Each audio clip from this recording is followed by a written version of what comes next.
Good evening and welcome everyone to tonight's regular board meeting of the Windemere Town Board. So I will call this meeting to order, and our first business will be the Pledge of Allegiance. I pledge allegiance to the flag of the United States of America and to the republic for which it stands, one nation, under God, indivisible, with liberty and justice for all.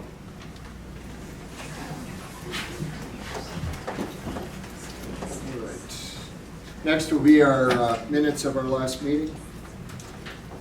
Or approval of agenda, excuse me. Getting ahead of myself here. So I would like to make the recommendation that we move the MSA report up to under old business. A under old business. Heidi, anything? Or we could even do it sooner, after That public input. would be right after public input. Oh, you said above? Right under old business, A under old business. Okay, sure. Anything else? Mr. Chairman, under old business, I'd like to add Township hard drive. And also, that would be B and C, Minnesota Power. Okay. And under new business, I'd like to add Windemere Lake Association. Can you speak I, up? Windemere Lake Association. J, newsletter. K, supervisor. Hay. Please say those again if you. Okay, I, Windemere Lake Association. Okay, hang on. J, Okay, next. J, newsletter. Okay, K, supervisors pay. Hey, all right, anything else? Do you have a motion to approve this agenda? So moved. Is there a second? I'll second it. All in favor, aye. Overland, aye. Bakhtiari, aye. Cronin, aye. All right, now we have the clerk's report.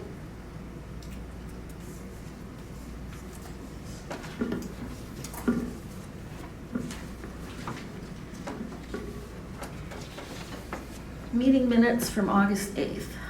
The meeting was called to order at 6:30 p.m. at Moose Lake Community Center by Chairman Al Overland.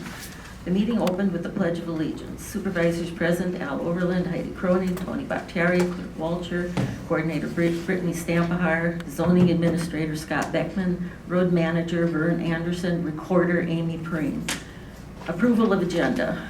Changes to the agenda: add to old business, state auditor, request response, options B and D on the ballot, property insurance coverage. Motion by Bakhtiari to approve the agenda, seconded by Overland, motion carried. Clerk's report. July 11th, 2024 board meeting minutes were read by Clerk Walcher. Minor corrections made. Motion by Bakhtiari to approve the July minutes with corrections, second by Overland, motion carried.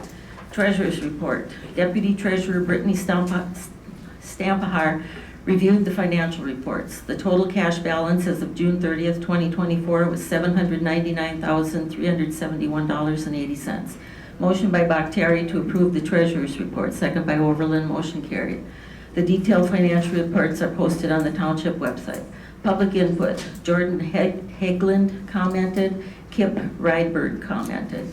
Old business: motion by Overland to meet on September 12th, 2024 at the Township office to finalize the packet for the State Auditor's Office, seconded by Bakhtiari, motion carried.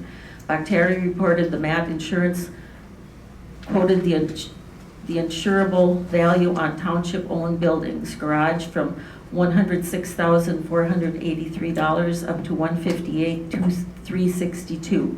Town Hall from $153,121 up to $199,567. Sturgeon Island Bridge covered $250,000 with an annual premium of $2,958 for the maximum coverage. Overland received clarification from Pine County Auditor's Office that question 1 on the November ballot shall provide for combining the offices of treasurer and clerk. Ballot question 2 will provide for the board to appoint the combined clerk treasurer position. New business, approval of liquor licenses. Motion by Bakhtari to increase the township liquor license fee by 20% of what Pine County allows as of 9/1/2024. Seconded by Overland, motion carried. Motion by Bakhtari to approve the liquor license for on-off sale and Sunday service for Dock Sports Bar and Grill, seconded by Overland, motion carried. Motion by Bakhtari to approve the liquor license for on sale and Sunday service for Dock's Lakeside Properties, AKA Parker Sandbar, seconded by Overland, motion carried. Close current FNBO credit card. Motion by Bakhtari to close the FNBO credit card, seconded by Overland. Motion carried. Motion by Bakhtari to open a new credit card with First National Bank of Moose Lake, seconded by Overland, motion carried. Proposed agenda items. Coordinator Stampahar proposed 3 new policies. A, Windemere Township Public Hearings, Rules of Procedure and Decorum, Township Board Meeting, Amendment 1, Section 2. All agenda items to be sent to the Township Coordinator no later than 12 p.m. Friday prior to the monthly board meeting and posted to the proposed agenda and immediately posted on the Township Bulletin Board and website. An email reminder will be sent out by the coordinator. Section 3 will be deleted. Section 5 amended to have all information and materials for all public hearings, meetings to be sent to the coordinator and clerk by 12 noon Tuesday prior to the monthly meeting. The coordinator will have the final packet distributed by 5 p.m. on Tuesday prior to the monthly board meeting. Motion by Bakhtari to approve changes to the Windemere Township Public Hearings, Amendment 1, Section 2, 3, and 5, seconded by Overland. Motion carried. B, policy. Policy and ordinance publication. Motion by Bakhtari to approve policy and ordinance for publication, seconded by Croning. Motion carried 3-0. C, approval of Windemere Township zoning applications. Coordinator Stampahar presented 2 new forms for permit application forms for applications for rezoning and minor land permit applications. Motion by Bakhtari to approve the rezoning and minor subdivision applications, seconded by Croning, motion carried. Motion by Bakhtari to approve $750 fee for minor subdivision application, seconded by Overland, motion carried. Treasurer recommended financial audit. Overland commented on Treasurer Horgan's recommendation of financial audits for the township. It would become a part of the process if the treasurer clerk positions are combined. Board of Supervisors, other. Croning discussed an email received about a complaint requesting reimbursement for damage to a vehicle on a township road. Overland will contact the party. Motion by Bakhtari for all elected officials to be paid $100 per meeting and remove the monthly salary of $200. Motion failed due to lack of second. Motion by Overland to reset the monthly salaries, supervisor salaries, from $200 to $100, seconded by Bakhtari. Overland, aye. Bakhtari, aye. Croning, nay. Motion carried. Motion by Bakhtari to reduce the clerk's salary by half. Motion dies due to lack of second. Town Hall update. The volunteer committee, non-paid, has met 3 times and have been reviewing many options for the town hall. Updates will be posted on the township website. Road update. Road manager Anderson reported on the completed and pending road work. The report will be posted on the township website. A, Anderson discussed the county and township asphalt application project on Sturgeon Island Road and the need for an additional 1 inch of asphalt on project to eliminate an uneven surface area. Motion by Bakhtari to approve an additional 1 inch of asphalt on the project on the Sturgeon Island Road, seconded by Overland, motion carried. B, 2 quotes from the township for the township pit gravel crushing were reviewed. The recon paving quote was for $45,000 and the quote from Rydberg was $44,200. Motion by Bakhtari to approve Rokon Paving's quote of $45,000, seconded by Overland. Overland, aye. Baktari, aye. Cronin, nay. Motion carried, 2-1. Zoning update. Beckman reported 10 permits. The ongoing blight enforcement is continuing. Planning Commission update, no report. Fire District update, no report. Review claims, for a total of $45,580.06. Motion by Baktari to approve claims as listed, seconded by Overland. Motion carried. Open mail and review. Motion to adjourn meeting at 8:56 by Baktari, second by Overland. Motion carried. All right, you've heard the minutes. Any corrections or additions? Hearing none, a motion will be in order to approve the minutes as read and printed. So moved. Is there a second? I'll second it. All in favor, aye. Overland, aye. Bakhtiari, aye. Cronin, aye.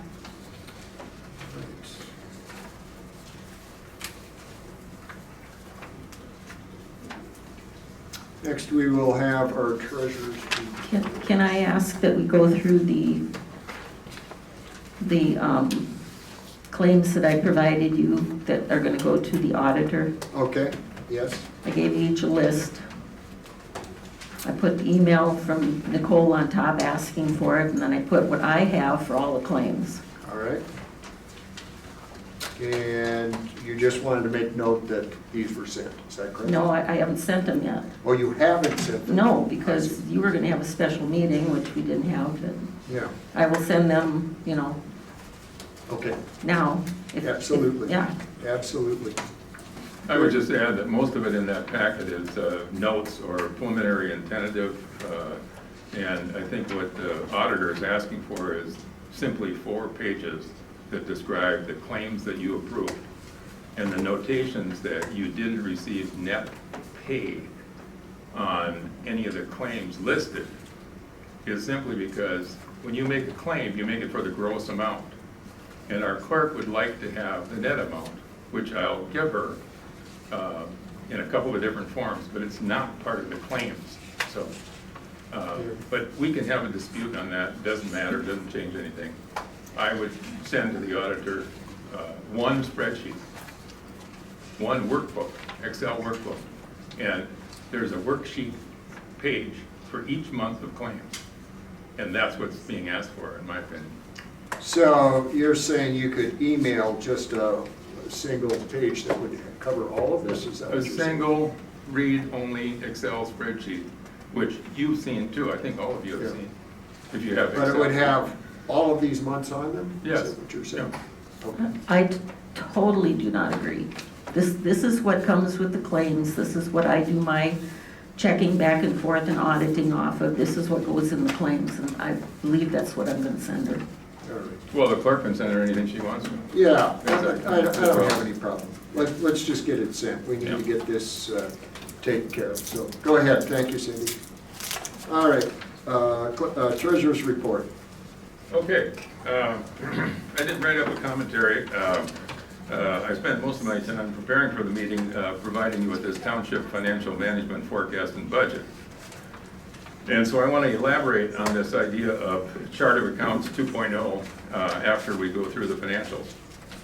So as indicated there, I'm going to talk about the month-end financials.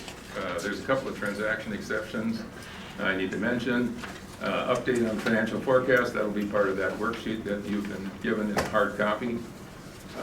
The 15-month cash forecast, that's part of this, also part of the financial forecast. And suggesting that you do a careful budget review and move up your discussion of budgets and levies for 2025 to now, this month, in October and November and December, because you'll see that you need to do some serious planning to figure out how to provide the revenue that's needed to run the township, depending on what your philosophy is for running the township. So we'll be going over that. Audit proposal planning, I'll get a couple of things to mention there. I can just do that right now. When I asked for financial audit on the agenda, I was referring to the fact that you'll have a new treasurer or clerk treasurer on January 1. and this may be the first, this is my 6th month as treasurer, as a stand-in. And of course, instead of complaining about not finding anybody to take my place, I want to thank you for the opportunity to be of service. Sorry that I couldn't find anybody to do this on a permanent basis. But thank you also for providing Sandra Nelson to work for me and collect the fee for the treasurer and do the bookkeeping. Since I didn't want the job, I asked for special consideration, and you provided that. I want to thank you. But there is a changeover in the control of the money of the township, the treasury, and I think the new treasurer deserves a clean audit. And the outgoing treasurer, you might also say, deserves a clean audit. No one wants to serve this township, given the money that moves through it, whether you're looking at claims, notes, or claims, or whatever you're doing, net checks or gross checks, or whatever you're looking at. Nobody wants to serve in this position and then 6 months or a year or 2 years down the line get a call that says, oh, by the way, we can't seem to balance your books, you know. So what I'm saying to the board members, you need a financial audit. Now, 6 years ago, you had an audit, and I've suggested, as Ron has a number of times, you should get a hold of that audit and follow up on all the issues, paid for it, and there are many issues that you can adopt in policy that'll improve the operation. But a full audit is way different than a financial audit. You know, I think Ron, our IT guy, and myself can prepare the books at year end in such a way that it's a very easy job for an outside CPA firm to look at our balances, confirm the balances, I sign off, and you have your money. And the new treasurer, whoever that is, whether it's a clerk, treasurer, whatever, knows that the audit will start on that day one. So if you look at that under your new business later. Claims policies, claims benefits, record retention. Thank you for the policy adopted in July. A few rough spots here and there, but it's basically adopted. The one thing that's created a little bit of chaos is we're sending the claims both to the clerk and the treasurer, and sometimes the left hand doesn't know what the right is doing.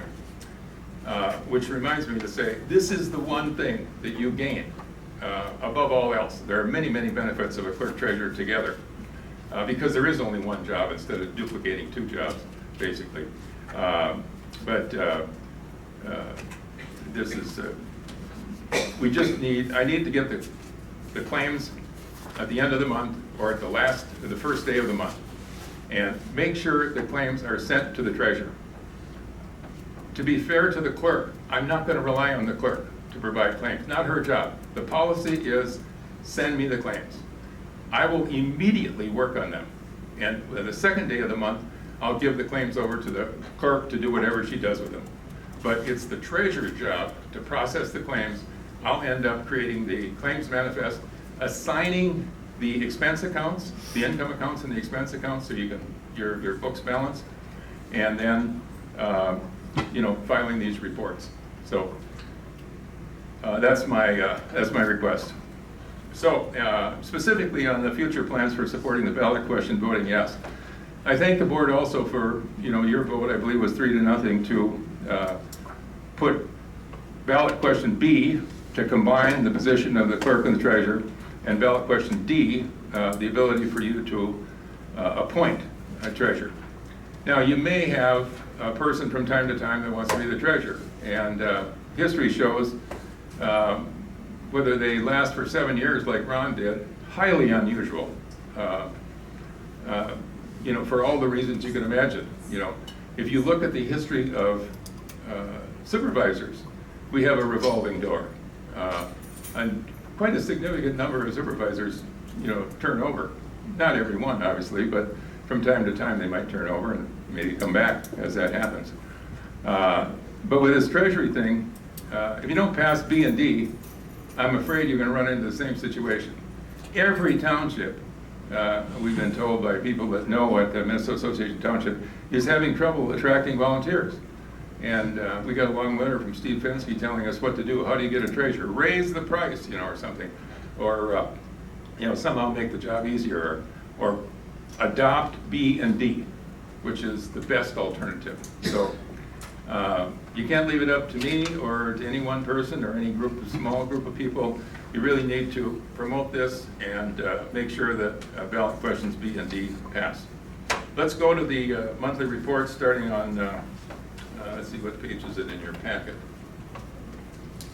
Page 8. Financial activity. There's a note there. You can see we had a little income from the, this is page 8 on your report. And if anyone in the audience would like to have any reports, you just give me your email and I'll send the reports to you. Or you could perhaps look tomorrow or the next day on the website and you'll see most all of these reports will be posted. But on page 8 at the top there, we had a small amount of local government aid. For some reason, we had miscellaneous revenue of $483. That was interest income. We had a changeover in our investments, and we left bankers' acceptances, as I reported earlier, and went to a ICS account with U.S. Bank Money Center. It's paying 4.4% still, and but they post on the first of the month. So August was the first month that we had $580,000 on deposit in the ICS account at U.S. Bank Money Center. But we didn't get interest on it until September 1st. So we're on a cash basis, not accrual. So it looks like interest is low, but it isn't. We'll have a big chunk that came in on September 1st. I didn't make a note of it. So then I encourage you, the financial activity for the month is the best way to look through the expenses for the month. There should be no surprises because what the town board is looking at tonight with their report on financial activity is the claims that they approved last month. So if there's anything on here that wasn't approved, you'd say, hey, Paul, what's happening here? I don't understand this. Well, what's happening is there are a very few expenses that the clerk alludes to that you must notice that are implicit to a gross claim. So when let's say one of the supervisors turns in $400 in claims, I don't know what the net pay is going to be until the payroll system runs it. And I don't know if they have para or FICA tax. I don't know what their deductions are. The system takes care of that. So those are the implicit expect. Our share of FICA, our share of para, they might not be, they could be on this report, but not listed. So if you don't have any questions, take a good peek at the page 11 with the summary balance sheet. And there, again, this fund accounting doesn't really mean much to you, doesn't mean much anymore. It's kind of a product of 1936 legislation, I think, when Floyd B. Olson was the governor. And I don't think the legislature has too much interest or time to spend updating township rules and statutes unless there's something in case law. So pay attention to the, mostly to the total column where you see where we had money as of August 31st in First National Bank, savings, in the Moose Lake, or in the EFT account, small balance for security reasons, and then U.S. Bank Commercial and the Money Center ICS account. So totaling $730,700. So I call out on my own, not officially, and certainly this isn't something that is gospel by any means, but the reserve fund. We've talked about 600,000, talked about 500,000, but I haven't seen a resolution or a motion of any kind where the board has said our reserve fund is this. That would be financial management. That would be the value of planning. That would be the case for planning. Should there be a reserve fund? I mean, every treasurer is going to say, please have a reserve fund. Don't put us in the position where you're approving claims and I don't have any money. So should it be 500,000? Well, the state auditor recommends approximately 1 year revenue. Should be in I guess that's been reported at MAP meetings. So it could be 400,000, could be 475, but our income, I think I'm going to be showing you in a few minutes as we go forward here. Next year, total 550,000. The $400,000 levy and interest and gas tax refund and fees and so forth. So we'll be talking about that. But I would suggest you maybe get this on the agenda next month. You've got some great information to work with now with this new chart of accounts. So if it was 500,000, then as you see on the next line, the net cash available right now is 230,000. We'll go through this in detail in a few minutes. Budget through actual is another very good document to look at. And if you look at this, you can say, I know you have varying opinions on budgets, but if you look at the last page and get way to the bottom, total expense is 731,000. You know you had a tremendous number of projects, which I'll defer to the road people about, but you budgeted 680,000 and only 51,000 off. So as a percentage, you know, pretty good budgeting. I mentioned this in my written report, I think a month ago too. So, shall we turn, if you have any questions? Okay, here's the money forecast, which I have on your page that's just in front of the board right now, cash on hand, as of 9/12. So I'm updating this in that you're looking at financials for August 31st. Now, I'm going to pull you into September because we have 136,000 in claims, gross, plus payroll tax. And that leads us up to cash on hand of 594,000. The approved levy that is coming in later this year, we expect to be about 250,000. I've guessed some 250, 225. I'm going to say 225 now. So that's, and then 2025, the levy and other income could be between 475 and maybe 525, something like that. That's a guess too. So the cash available for Q4 and 24 and 25 for a biennium, because that's what we operate on due to the way the levies work, is $1,294,700. Again, if the reserve fund is 500,000, that means for the rest of this year and next year, you have 794,000 left. Plan and allocate money. I can't emphasize this enough. I've sent this to you. You have it in front of me. I don't have to waste your time on it, but a treasurer should beg every board of supervisors to plan and allocate. I love to say that managers budget, but leaders allocate. You know, budgeting is just an exercise in sometimes hyperbole, I guess. But allocating means you're attaching your expenditures, your future planned expenditures to a plan, you know, instead of the woes of whatever happens. So I hope you take that to you. And then a hot button issue that we probably talked about enough was the Sturgeon Island Bridge cover. The structure expense so far, $119,979. Construction, $33,495. This month we had some parts expense, $583. So as of now, the expenditure is $154,057. Anticipated pending is about $24,000. So it appears to come in under budget as of right now at $178,057.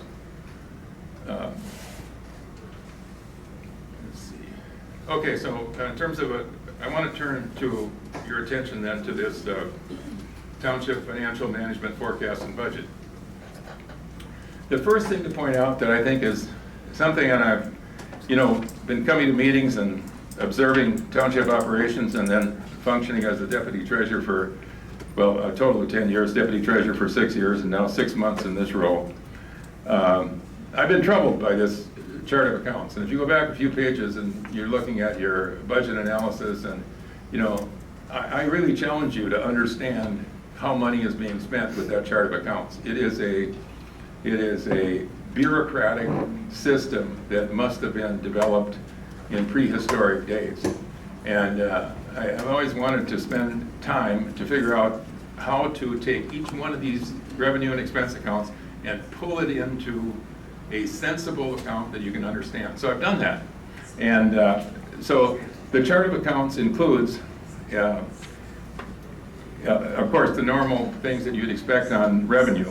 And then when it comes to the major categories, staffing and related. So we start out this chart of accounts with the expenses of the board, the supervisors, the clerk, the treasurer, accounting, the zoning administration, the road manager, and the payroll expenses that go with all of this, along with the coordinator's pay, the coordinator's payroll expense, and I threw in travel in case there was any.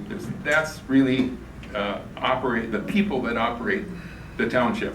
So I call that staffing and related, and if you look at September through December, I factored in net of any pay that you turn in, which I can't predict, $35,485. So let's go back to the top then, and you can see that the cash balance as of 9/30, we can swing up to 9/30 now because we know our revenue basically, and we know our expense for September because you're, I assume, approving those claims tonight.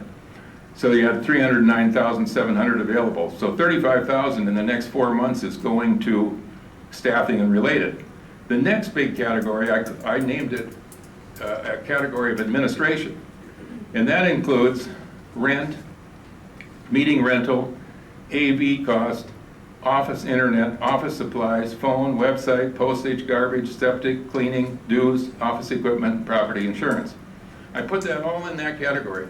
That used to, if you were going to find the cost of administration using the old chart of accounts, which we have to continue using because it's our books and it would be CTask and QuickBooks and everything else, but this gives you a look at, administratively, the next 3 months, I said 4, I meant 3, because September is already done, so it's we only have expenses in October, November, December, $4,286 for that. Then single item categories, I put elections, advertising, posting, assessment expenses, which we've already paid, legal expenses, and donations. I skipped one back up at the top. Let's go back to that because I almost made a mistake there. Fire protection has its own category too. Obviously, it's a huge part of our budget at about $90,000 a year in expense payable to the Moose Lake Fire District. And I had that as 0. And then I go back and find out that we made 2 payments already this year.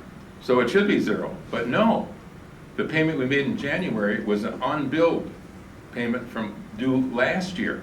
So we've only paid half of this year. So we do have fire protection left to pay of $45,000. So we have to add that back in. So then at the bottom then, you see Public Works. Now, this is where the rubber meets the road because I think it's reasonable to challenge that the public, and when I'm thinking of the public, certainly it's fine to have 25 or 30 people here, that's the public. There's also over 1,000 people that vote and 1,700 or more than 1,700 people that live here.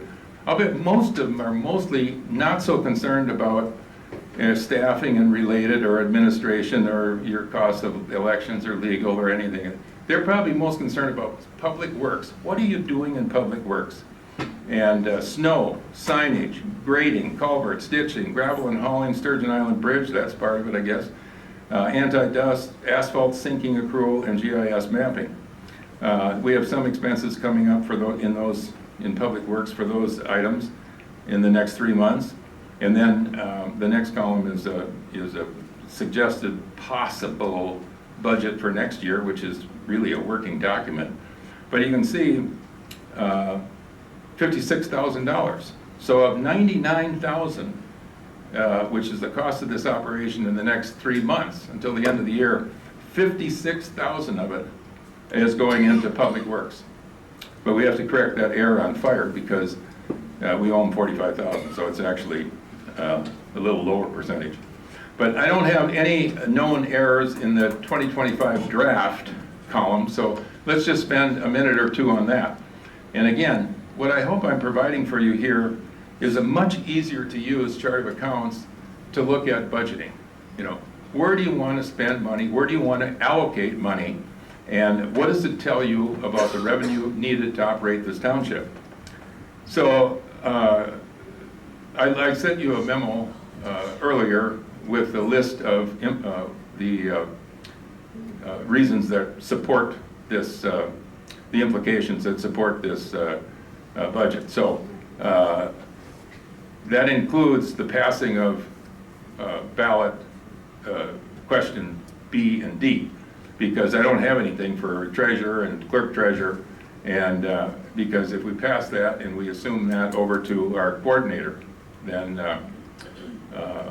we don't have that expense. So I can anticipate it could be without whatever you decide to claim yourselves, $120,000 in staffing and related, $90,000 in fire protection if you're following me, midsection there, and then administration will cost $17,000 next year. Elections, is there an election next year of any kind whatsoever? Off year? Nothing. So it's zero. Advertising and postings. Assessment expense, we don't know if Pine County is going to continue to charge that, but if they do, it's $12,000. Legal expense, that might be the lowest you ever spend on legal expenses.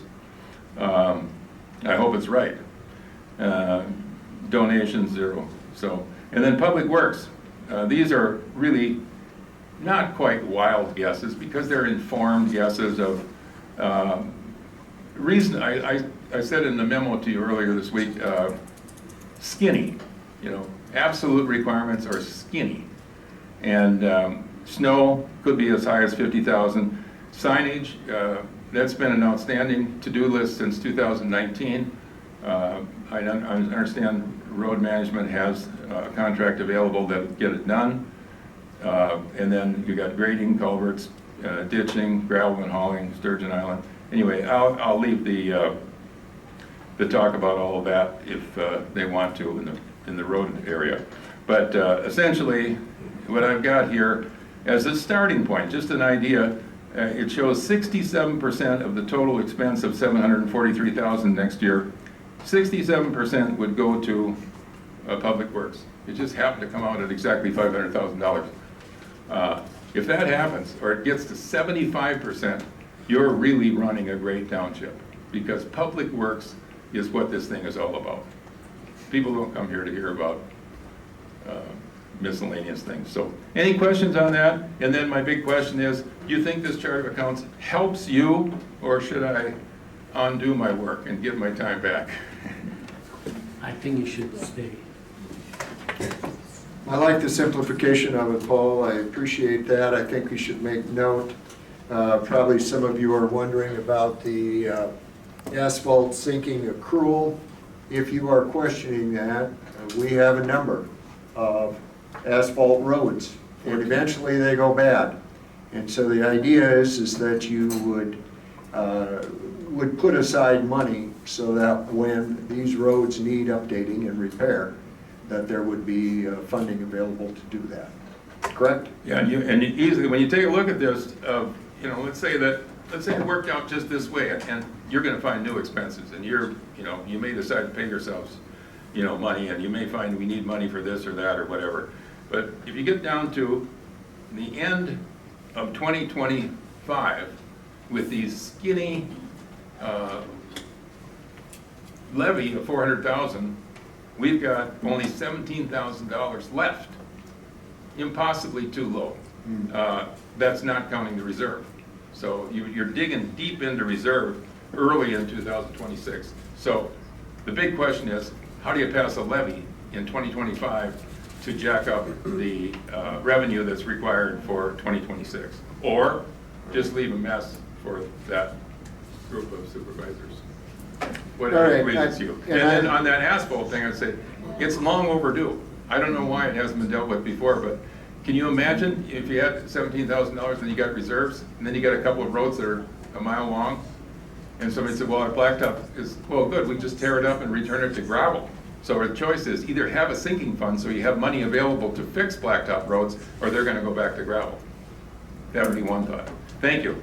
All right, thank you, Paul. Thanks, Paul. I just want to make a comment on the whole budget thing. I want to remind people of where we were and where we need to be. The levy, 6, 7 years ago, was just under 800,000. For the last 6, 7 years, whatever it's been at 400,000. The reason this is because we had a bank balance of over more than $3 million. The idea was that we would bring this balance down to an area that was more reasonable. That has been done. it was not that there was suddenly more expenses. There has been these expenses all along. It's that now the reserve, this huge reserve of $3 million plus that we did have, has now been worked down as we knew it would be, as was projected back when that happened. But now is the time where we need to get back up the levy where it was 6-7 years ago, or at least close to that. So I know this past year, we tried a very modest levy of $20,000. It was rejected by the voters. It needs to be more. It needs to be substantially more than that. Again, only bringing it up to less than what it was 6-7 years ago. We're talking about, and I think Paul has laid this out pretty well, that these expenses are here. And if we don't start planning for raising the levy in '26, it's going to be a difficult situation for Windemere Township. At the meeting in 25. And that, yes, and that levy increase will be, a vote will be coming at the March annual meeting in March of 2025.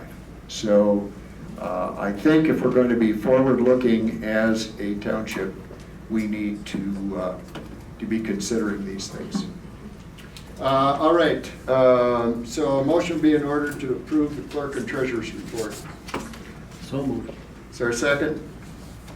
I'll second that. All in favor, say aye. Overland, aye. Bakhtiari, aye. Cronin, aye. All right.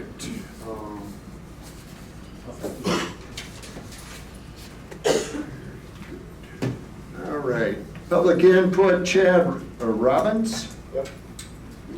Up to here. Please introduce yourself and take the mic. Hi, my name is Chad Robbins. I own Robbins Septic Service here. I'm basically here to ask the board to consider relaxing your restrictions of land application of septage within the township. We're running into issues with the city, I'm sure a lot of you know. I am up against the wall right now. Can you please go into detail on that so everybody understands? Yeah, so this February, the city had a meeting, and the city of Sturgeon Lake. Yep, they're the only city locally that allows septic dumping within their ponds. Just to clarify, Moose Lake does not longer? They do not. They used to, correct? Correct, yeah. But no longer do? That is correct. Yep, no other city locally. The closest one would be Scanlon, 44 miles from freeway to their facility for myself personally.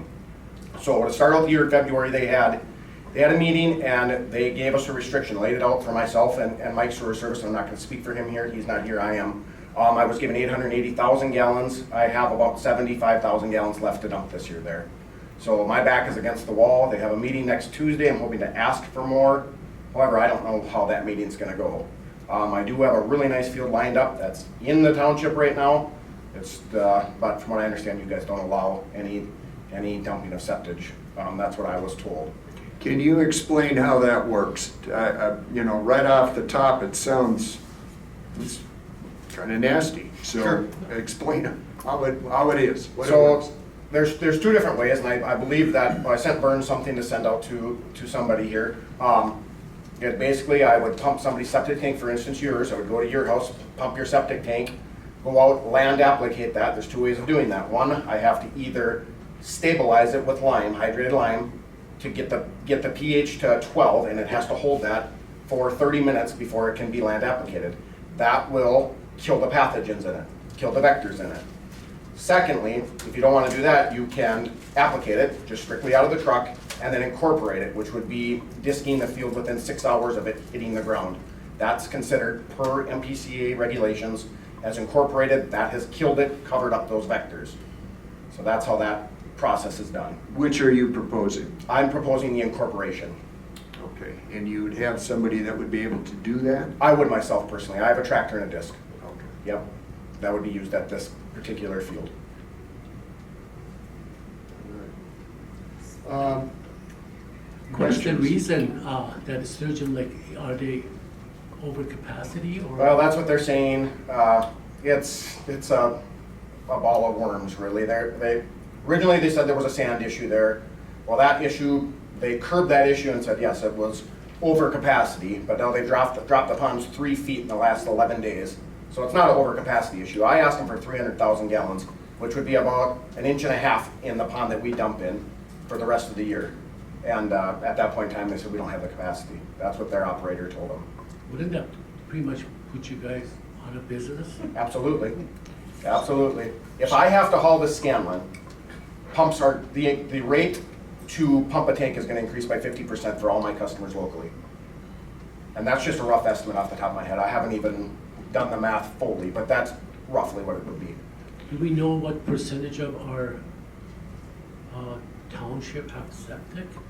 You know, Well, septic we're holding. Or holding. Yeah. Or holding for that Right. instance, yeah. And a lot of the lakes, Sturgeon Island, for instance, they have Right. holding tanks. Many. So they have to be pumped regularly, weekly, monthly, whatever it may be.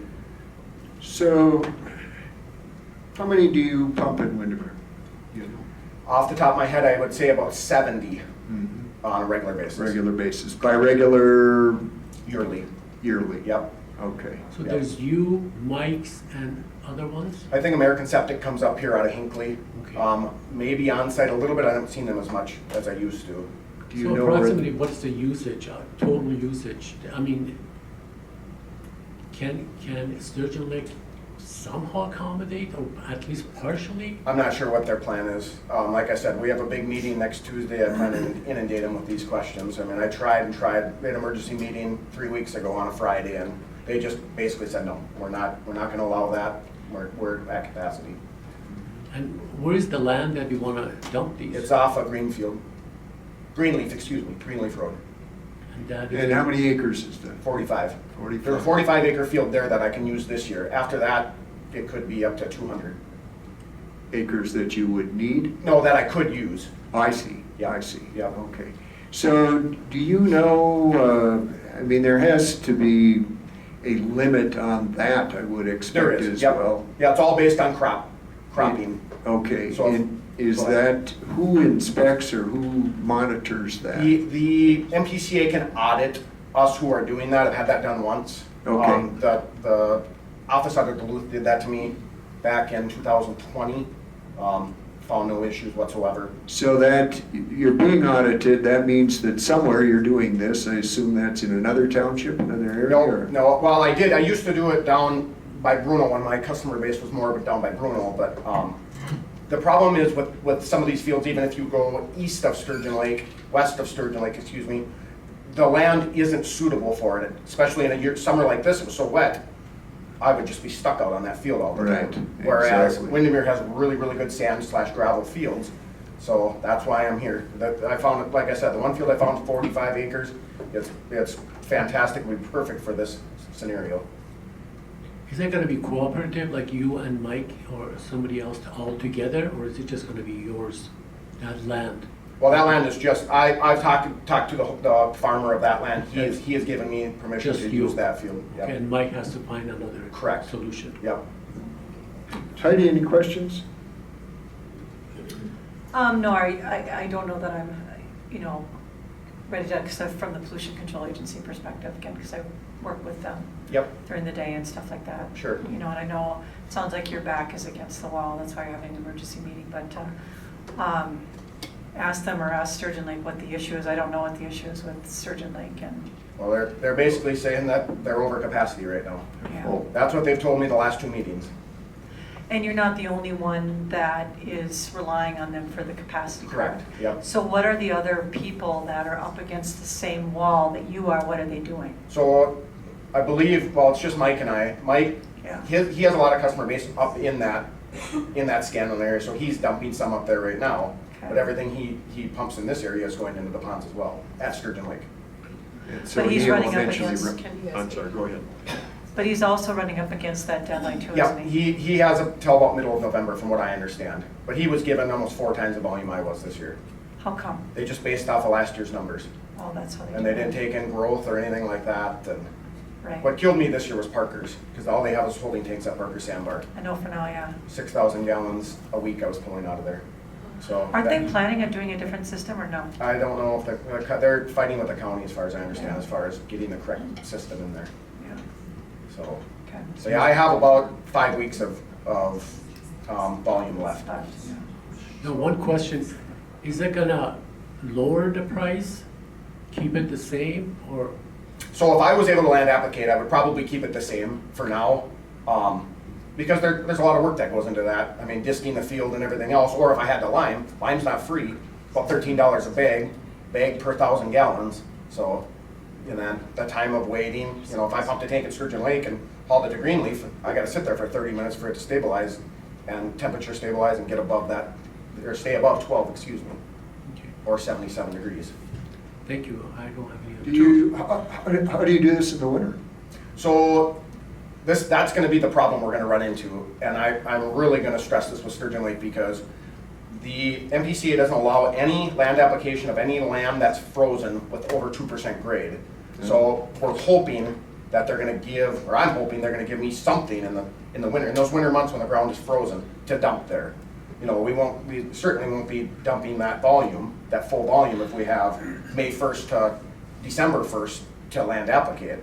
That's half the volume we're dumping now. So, but my problem is I've lost almost $10,000 in gross revenue because I've had to turn down larger tanks because I can't pump that volume.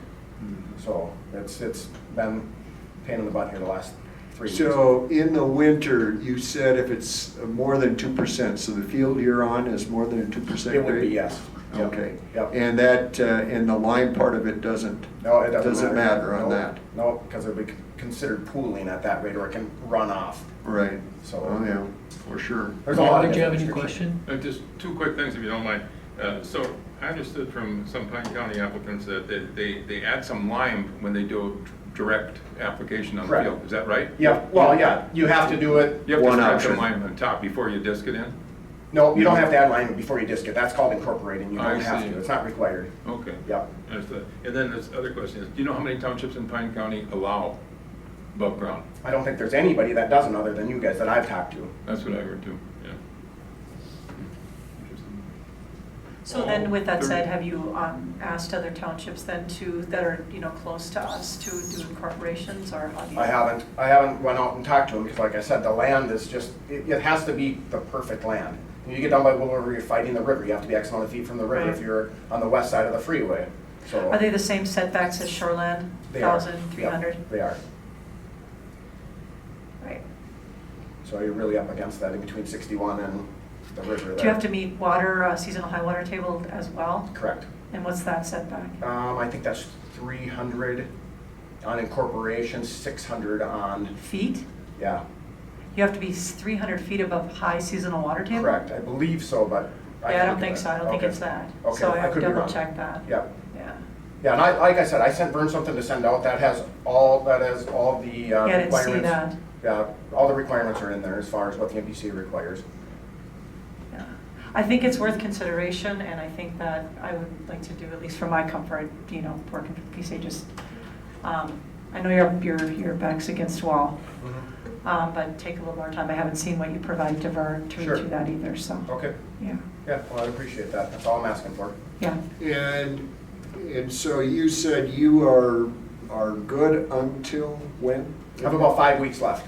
So what's the Fine. date? Unless they approve more at the Tuesday meeting, which Right. I just don't expect that to happen based on the way the last two meetings went. So does that put you through the end of October? I don't know. No, well, it'd be close. Close. It'd be really close. This is all a good reason, so we should looking for funds or grants or something that we can do it in our township, because obviously everybody around us, they're incapacitated, we don't have Moose Lake, Sturgeon Lake, we don't have any other. Willow River doesn't take it, Finlayson doesn't take it, Ascot, I tried all those municipalities. Their ponds don't take it? Is that what you're Correct. saying? Yeah, because of the capacity issue? Yeah, the operator is the issue there. That's my opinion. It's the same operator that they have at Sturgeon Lake that's saying the same things. If it works for you, if you leave me your card, I'd appreciate that. Absolutely. Heidi, we need a grant, or do we go to the state, or is that the county? I don't, what are you looking at grant for? For, like having our own, Septic. I actually, quite by coincidence, had a conversation with somebody yesterday, am hoping to have a meeting this month, perhaps, I don't know, that might have some information on this. So, but for right now. On what? On potential of looking into septic systems, a large, Our own pool or something? a large, what am I trying to say? Water treatment? Water treatment, yeah, that we could. set up. Operate? Pardon? That we would own and operate? I don't know enough of the details yet to even say. It was just a brief conversation, actually with a secretary from the company, so she says I'm not the salesman, but I can get you in touch with someone, so I will see. But, so if we revisit this after next month's, and make a decision next month's meeting, That'd be fantastic. you'd be good with that? Absolutely. And it's just for the one property? For this time, yeah, this time being, yes. And how often I'm so sorry, how often would you apply at that one property? Are you able to apply at that property? 6 to 8 times a day. For forever? Correct. Okay. Yeah, leave me your card, that would be great. Yep. Thank you. Thank you. Thank you. James and Jeremy Worry?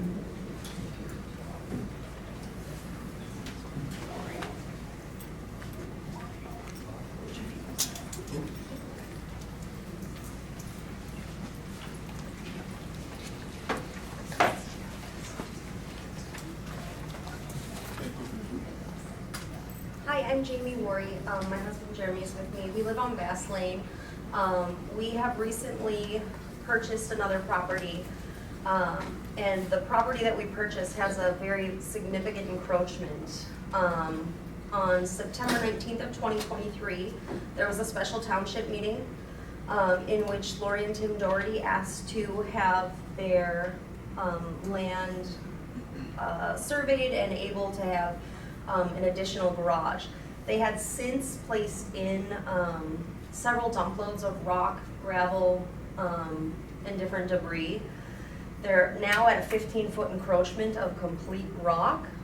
They have cement barriers, and they have an RV, a large RV parked on that land right now.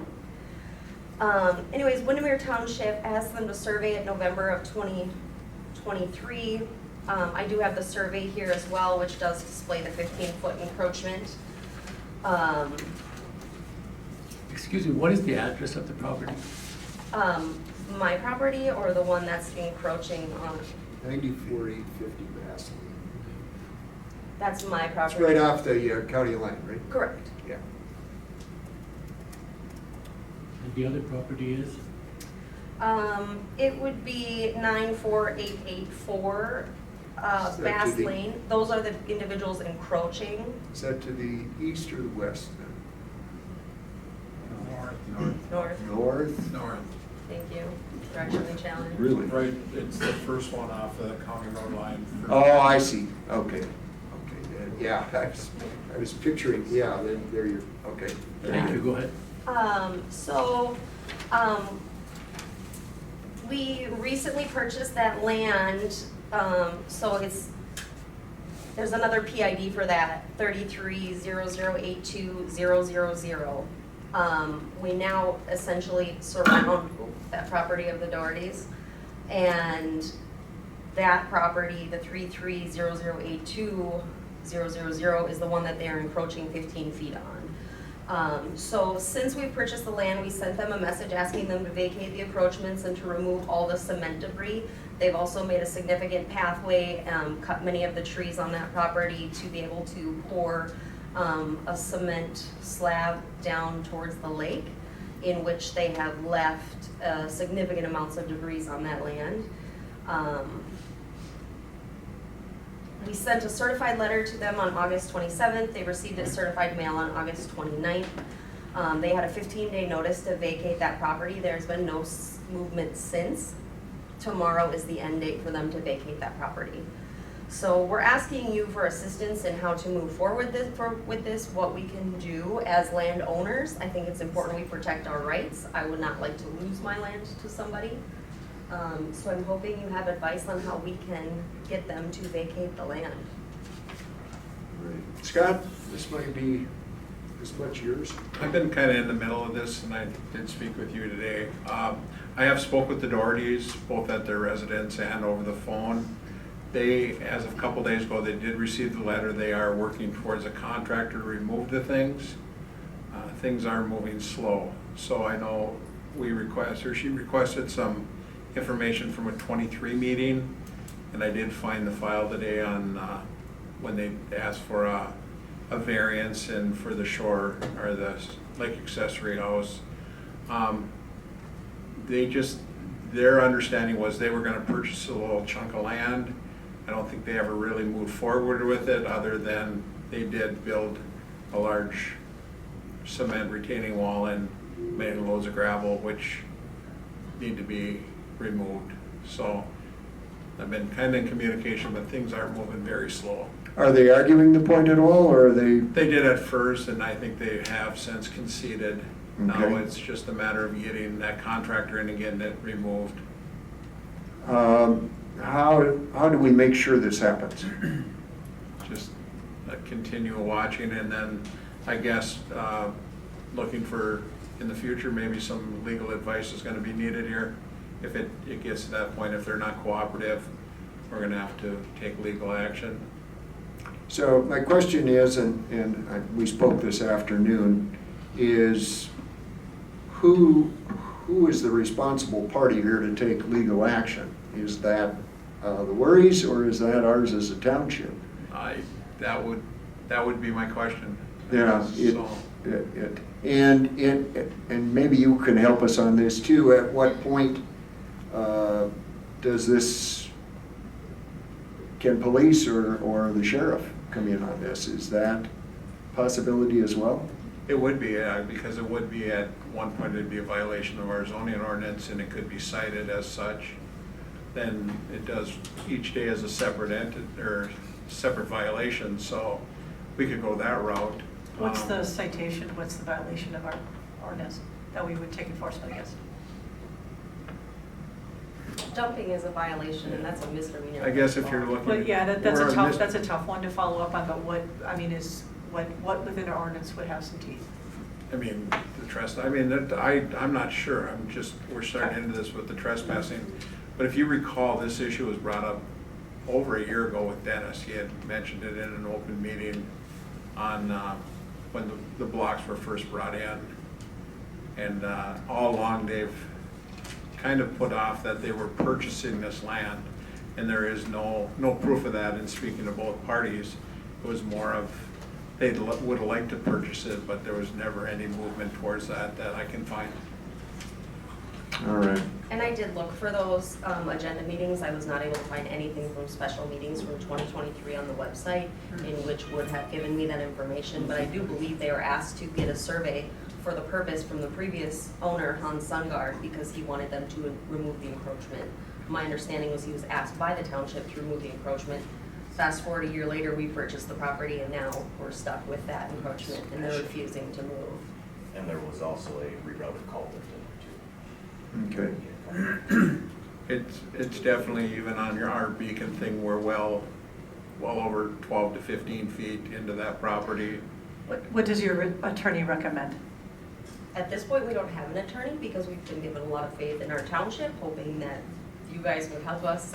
It just depends on if it's a violation of our ordinance. If it's not, if we don't have any teeth in it, I don't know what we can do. Encroaching 15 feet on someone else's property. Right, I just don't know that, I don't know where that's cited within the ordinance, and that's where we'd have to do some digging to see if it is. I'm just not familiar with that. They I'm have just not a familiar with that. large RV parked on our property as well. So if I were to take my RV or something and park it on their property, would that be okay? That's what they're doing. I'm not sure where within our ordinance that would cite that, so that's why we need to look into that. And we certainly have an attorney we could tap into that, or, look into that ordinance to see where it is. But that would be the first step for us to do that. Well, I think we have many options there. We have dumping over there was never a grade and fill, there was never any permits taken out for the work, so. Sure. We do have grounds to Sure. start legal action. I just gotta make sure it's, yeah. I've been in contact with Ben Anderson from Straight Line Surveying to come over and reshoot that line. Yeah. And we cannot do that with that motorhome or that RV stick. If they would be willing to at least move the motorhome, we will take care of the gravel and the rock ourselves. This way we could reline that property, keep a barrier present so they understand where the markers are.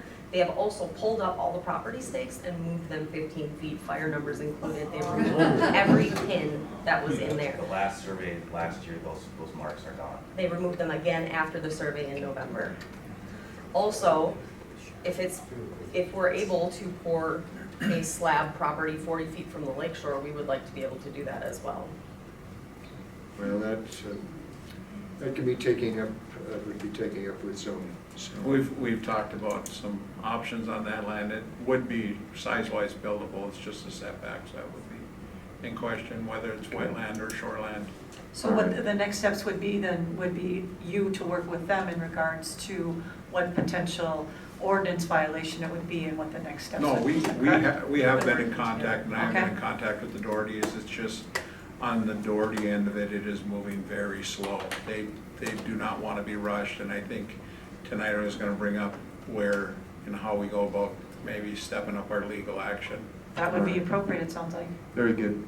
All right, we will look, certainly act on this. Thank you. Thank you. Phil White? I'm gonna save my time, see what the meetings. All right, Jude Stevens?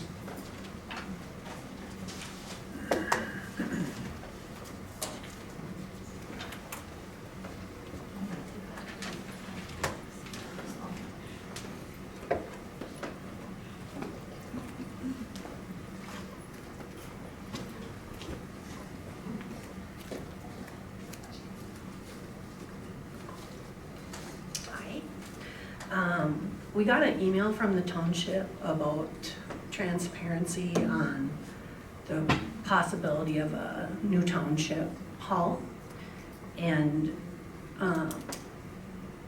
I would just like to see the quotes that you got that show what it would cost to bring the current township up to ADA standards, and the one that you got for a new building, a completely new building, because I would like to see the details. I want to know, are you asking for bells and whistles that are above and beyond what this township really requires? So I would like that. And I'd also like to make mention, again, that the last meeting, the last township meeting, gravel crushing bids came in, and two members of the board decided to go with the highest bid, which I don't understand, because that is kind of the reason why you go for bids, right? To get the best price. So I don't get that. And I'd like to bring up the fact that Heidi has suggested audits before, and nothing's been done about it. And you're talking about expenses that have always been here, and I kind of have to disagree with that when you've now got a road manager on a monthly salary, and you've got a zoning guy we had Dennis, and then you've got a new coordinator, and you also put that cosmetic roof cover on for $180,000. So our expenses are not the same as what they have been. You're making decisions without thinking fiscally about what the constituents might think is appropriate.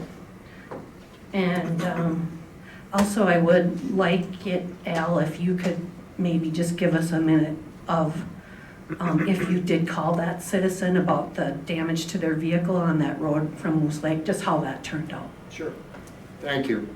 Number of things. One, just to clarify, these were not bids, these were quotes. So let's clarify that. There's a whole different process under bids. And again, once again, to remind people, it is recommended that we not seek bids for projects under $175,000. That's the way. So I'll mention that. Yes, I did follow up with the gentleman. It was frustration on his part. Really what it came down to in great detail was that there was another car coming from the other direction at a very high rate of speed, and caused him to have to suddenly veer off and hit these markers that were on the road. Why they were down on the road, I'm not sure. There'd been traffic through there. But anyway, they were there. It was resolved, he was happy. There was no need for any compensation, so that was fine. Thank you. All right. Ron, Buto? Can I just ask a clarifying question before, Ron, you start to talk? You said that who recommends us not to get quotes for projects under $175,000? Association of Townships. Okay, I'll follow up on that. Why would they do that? Why would they say, no, we would recommend you never got quotes for that? Because of all of the things that are required under the bidding process. There's a lot more involved. Right, I understand that, but that's for if you hit that $175,000 threshold or above. But you said if it's under 175, then the Minnesota Association of Township recommends us not to see? Just to get quotes between, Just to under get quotes. 25,000, you can just Hire out. You can just get them. Yeah. Between 25 and 175, you just need 2 quotes. Over 175 has to be sealed Yeah, bids. okay, I'm sorry, I misunderstood. Thank you. Your 3 minutes are up. I know. I noticed we're not seeing the agenda on the website. Has that been discontinued on the website, or? That was my bad, sorry. Okay, then you're the culprit, okay, now we know. Al, at the last annual meeting, there was a vote to increase the levy by 5%, and it failed. I see you have a levy increase on this tonight, or a levy talk, I guess, about it. And you blamed it on the people for not voting for 5%. And yes, they did vote it down, but look at who they voted against. Realistically, I think the people, I talked to some after, they were not happy with what the board is doing and the road department, the way they're just giving away money, giving away quotes, bids, whatever you want to call it. And I realize it says, yes, you can do 175,000, but does it make more sense to try and save more money? I don't know. That's where you guys get the big bucks to make the decision. And you've cut your salaries. I think that's a wonderful thing. I don't think it's good at all, but you cut your salaries down to $100 or whatever. And I don't know that that's going to appease the people who voted against the 5%, because you gave away 175,000 on a bridge topping or whatever we want to call it. And that, I think, is what some of the people are looking at and talking about now, is they're not trying to save us money. They're looking for ways to spend money, and you said that today, not that you were looking for, but you were wanting to spend down to $3 million. And you're going to get there, you can guarantee that. But I think that if you don't try and appease the people a little bit, I don't know how much of a 5% increase you're going to get. We were told that when the new maintenance thing was set up, that there'd be no decrease in service. And I live on a dirt road, and it's been 11 to 12 weeks before a grader has went through that road. And I realize that the dirt road people, we're the little sisters of the poor, so to speak, so we don't get that stuff. But it hasn't been graded in 11 to 12 weeks. Not only that, there's been no gravel put on all summer. So if you have a machine sitting at home and you don't take care of it, it's going to deteriorate, and I think that's what's happening. No gravel, no maintenance, and culverts and ditches don't make for smooth roads. Thank you. All right, well, yeah, lots to, that I could drill down on that. The idea, when I was talking about spending down, that spending down has happened over the last many years. Many of those prior to me even getting on the board, So that was happening. The idea was, we knew what our budget was, we know how much we've spent every year. There's been mass expenditures every year, or many years. So the question is not how often your road is graded, but how often does it need to be graded? My road, I don't know when mine was last graded. I think it's been graded, I think twice this summer. And I'll tell you what, mine is absolutely perfect. I wouldn't want them to come.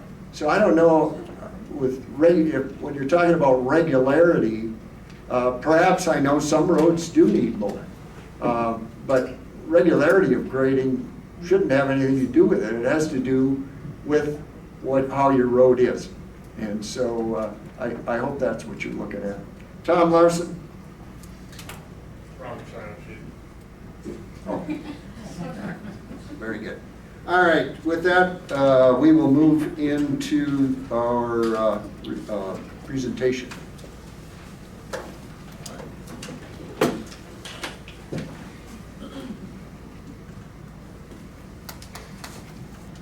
All right, well, thank you for having us here tonight. My name is Jeff Getzman with MSA, and on the phone I have Jeff Powell. Hopefully, Jeff, can you hear us? Yep, I'm here. All right, can you hear him? Yep. Jeff, if you prefer to sit down, I can bring the mic down. No, that's okay.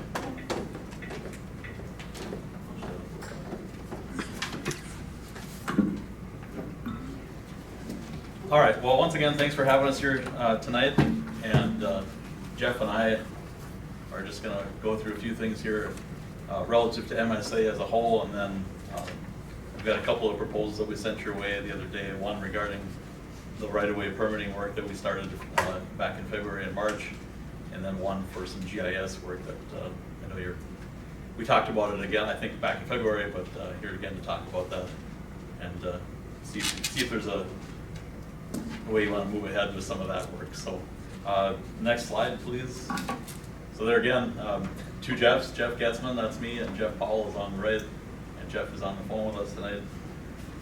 And Jeff is I'm a public works engineer in our Duluth office, and Jeff Powell is our team leader for GIS work in our St. Paul office.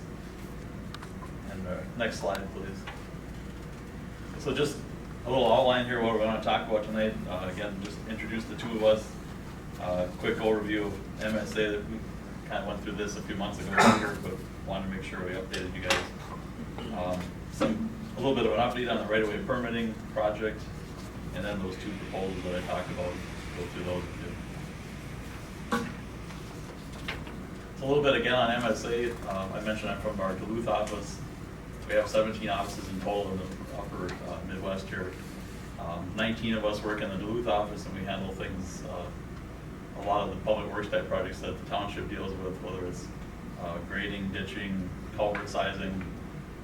We've been working on the right-of-way permitting since back in March, like I mentioned. And all kinds of engineering services that you might need. So at the list there, at the bottom there, you see a list of other clients that we have in the area, and we serve a lot of clients that have some of the similar needs that the township has. Next slide, please.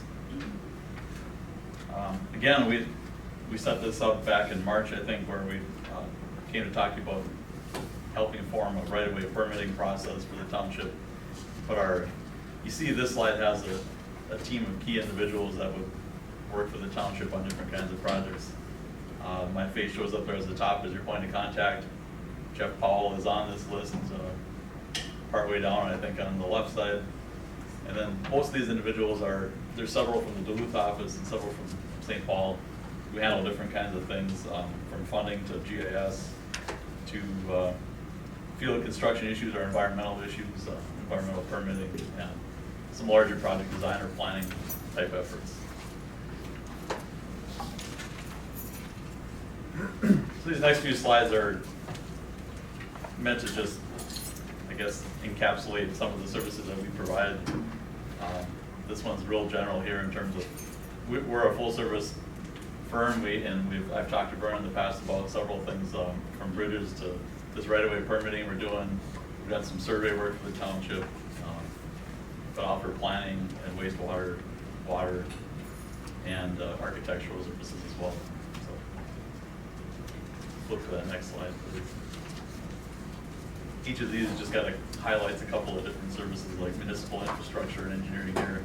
Again, some of the water, wastewater, street, or highway construction type projects or drainage projects that are typical of communities such as yours. We do handle parks and recreation, so if you're looking for trails or bridges like that, or splash pads or other kinds of parking facilities, we handle that design. On transportation projects, again, larger projects which go from roundabouts to, 2-lane highway kind of layouts and designs. And I did mention a minute ago, too, architectural services, mainly public works type buildings, and again, some land surveying, whether it's boundary or topographical surveys for project work.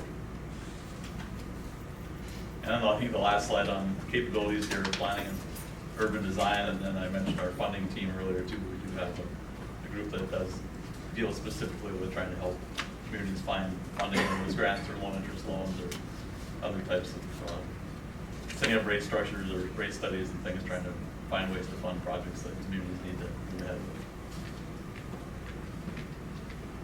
with. All right, so right away, permitting. Back in February, we visited with you and talked about going through the township's ordinance for things that impact the right of way, whether it's obstructions or project work that needs to happen, installing driveways, culverts, utility work, things like that. So we did that. We went through what the township's ordinances had included. We had a little kickoff meeting, and we took some other examples and developed a permit application for the township, which does appear on your website right now as a fillable PDF. So we've been using that since probably March or so, something like that. I think we've only had 5 or 6 permit applications that have. There's been some that have been proposed and dropped, and but there's I think 5 that we've gone through the full approval process with, and a couple of other ones that are kind of pending out there right now. So I would call it probably a work in progress to some extent. I mean, it is working, I think, and it's of course new to the process is new to everybody in the township, whether it's you as the board or all the contractors and of course residents who are trying to put projects forward. But, so as we get into this, a little bit farther too, I'm sure we'll have suggestions for language changes, and we'll see how we get through this season and what things make sense to change moving into next year. But right now it is operable. We've been using it for several months, so thank you for that opportunity. We do appreciate working with the township on that. So I mentioned at the start of my presentation here, we've got a couple of proposals that I sent your way. The first one is about the right-of-way permitting process, and back in February, the board approved a proposal we brought to actually do the establishment of the review of ordinances, develop the application, and implement that process. And the idea is that the fees that are collected, we established a fee schedule as well with that form. And the fees that are collected with these permit applications then can be used to pay for the engineering reviews on those different applications and projects. So the thing we don't have in place really is a mechanism to facilitate payment for that service. If we develop the system and it's being implemented, but as we collect fees and do reviews, I don't right now have a way to bill you. Like there's not an account in our system for it and a proposal or a project number that indicates we can do that. So that's what that first proposal is basically there's an estimated number of $8,000 in there for revenue or for cost on that, but it's basically a placeholder. It completely depends on how many permits a person reviews and come in a year, but any permits that we review, they're typically a few $100s a piece once we spend some time either on site or reviewing maps and pictures and things that people submit and making some recommendations to them. So are you saying there's a fee for that will cover that, or is that a township cost? No, the fee that's submitted to the township as part of that permit application covers that cost. Okay. And all I'm really saying right now is that we've established a way to give the township those funds, that revenue comes in with the application, but there's not a formal way to transfer that to us for our time that we've spent on the work. Okay. So I'm sorry, I still need clarification. So the application is done online to you. The funds, when they make payment, where does that go? The township. To the township, okay. And then, Yeah, you guys are still the fiduciary agent handling the funds on those. very good. And as we do reviews and approvals, I send those back to the project applicant and I copy the road email, so that's submitted, so the finished product is submitted to the township. Sure. Yep. So then how are you getting paid? So far I haven't, that's why I'm here to ask you for this approval of this. I'm holding that right now, I've been holding those 5 that I've completed, yeah. Yeah. So, what, So I have not invoiced you for the work on those 5. yeah, that's what I was gonna ask, how come we haven't got any Right. invoice yet? And the fees have been, or the permits, application fees have been collected. As far as I know. Yep. Everything's All right. done through the church. Very good. Yeah, and I've been holding that, waiting, because I knew this other GIS conversation was coming as well, and so we had an opportunity to come here before tonight. I brought to Is there a proposal for that mechanism, or are you just asking us to try to figure that out? For the right-of-way application? Yeah. Yeah, there should be 2 proposals. I think they're in your packet, or at least they're, Okay. yep.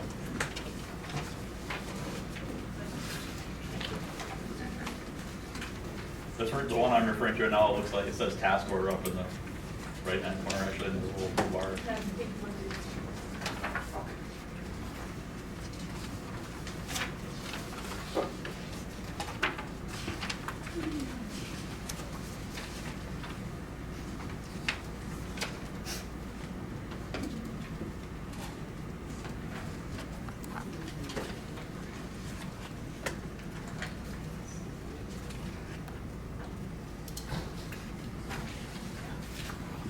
So I don't know if you want me to move on to the second? Yes, Let's move on to the please, GIS please do. discussion, okay. So this is where Jeff Powell waiting on hold there, can help us out. So the second proposal you have in front of you is authored by Jeff Powell. Looks like this one has a bunch of different phases of work for GIS services. Got it. And that's what you're seeing on this slide here. I've outlined basically those phases that show up there, 1 through 7, are what Jeff has proposed, and maybe Jeff, you want to walk us through how you see each of these happening? Yeah, no problem. Maybe quick clarification on this slide itself. The header says required implementation services there, but you'll see in the proposal there that there's a little bit more minutia there. Really, the only first 3 are ones you would have to do. Those are essentially our kind of way of approaching this, is that we're not selling you proprietary software. This is really a township-owned asset. You own the system, you own the data. We're just the car mechanic to get you there to start using the tools. So really, the first 3 are kind of like your turnkey startup. Phase 3 there being staff training to help whoever manages this data and works with the system become sufficient on managing that work. You'll see that from then on, all those other phases that are getting into your assets, those are purely elective. So basically, as you choose to scale this thing and say, hey, we want to build a road management solution, or hey, we want to track our street signs, you just kind of tack those on at any time. And I'm kind of giving you a menu here to give you an idea of how it kind of flows. Again, this can be done at any pace, over years, over months, whatever you feel is appropriate. Some of this data you may not have yet, but we can give you ability to collect that, collect street signs and track those types of things. So this is giving a good approach, and I'd say a lot of townships are focusing on their harder assets like pavements and signs and things, but there's a lot of administrative application to this as well. Cities are using this for all kinds of things. Probably most applicable here that I've included would be the zoning map. To give you a digital zoning map, it can be served to the public. It helps you, you can edit your own districts and things like that. And again, just kind of the proposal is meant to give you a big picture, and then we can kind of hone in on what you'd be actually interested in doing. yeah, happy to have any questions on that.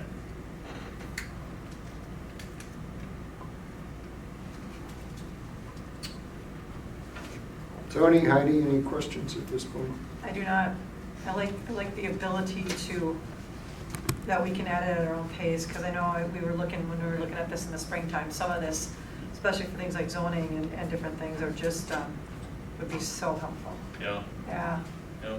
so, Yeah, so basically what Jeff did in that proposal was to go through each of those phases and kind of outline I know, it's cool.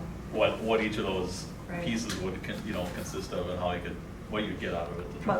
Plus the fee at the back, page 6.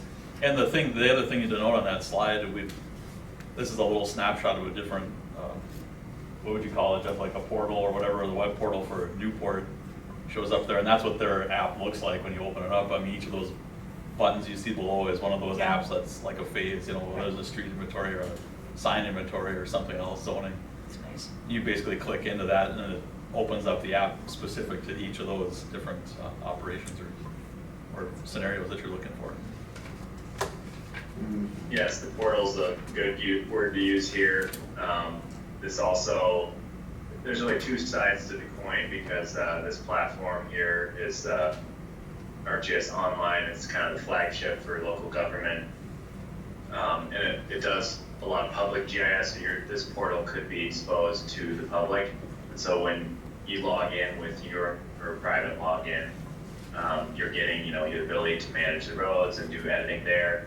And then if you're logged in just anonymously, no login at all, you can have this kind of link posted on your website, and any maps that you're posting digitally that are interactive, like the zoning or parcels or anything else, is all there. So you're familiar with the county GIS, we're basically mimicking like a mini version of that, right? Things that are applicable to you that you're in control of and can manage, and can be pretty simple and a nice, effective way to communicate things to the public there. Right.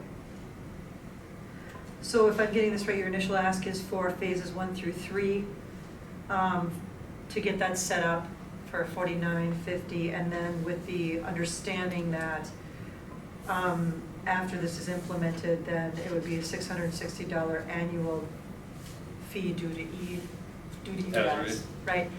And then out of that, the cost, you're saying that the permits itself would help to compensate or offset the total cost, not only the annual due, but the $5,000 up front? Or no? The permit conversation is a little bit aside of this. Okay. But to circle back to your first point there is, I would actually recommend to not even move forward with the project unless we've also identified an asset that you want to manage in the system, right? So think of it this way: the 1 through 3 is kind of building the container, if you will, Yeah, right? gotcha. We'll set up the branding, the portal, the logins, the security protocols, the users, all the things that make the site, like a living, breathing URL, so to speak. That's what those first two are mostly doing. I prefer to train people on the actual workflows of managing the assets you choose to take on initially. So, Which would be phases 4 through like 7. 4 through 7 there, yep. So you're like, hey, we want to start off with just pavement. That's the #1 priority. Let's learn into this thing. Okay. The editing workflows are pretty similar. So like if you can master one asset, you're pretty good on scaling your own training from there. Yep.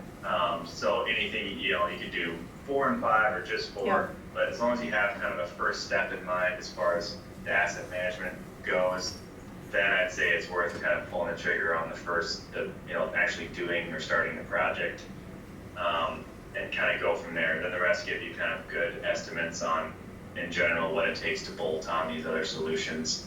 And as far as your permit thing goes here, I think maybe I think a little far ahead here for all the things that we could possibly do in GIS, since the applications are pretty vast here. But kind of one thing we had thrown out in the permit right-of-way tracking discussion was that we do a lot of other permit tracking in general for other cities, building inspection, building permits, all kinds of things you can do in GIS. And we had said, if you're interested in GIS and we're doing this permit tracking and you're establishing kind of a program to do this, it is a little tool that we could build, right, to help do that. And as the city perhaps takes on this task themselves in the future, maybe independent of the engineering part of it, you could better administer that through, you know, a little tool, I guess, in GIS that we could spin up. Okay. So that's always out there. I haven't really provided pricing on it because you can kind of scale it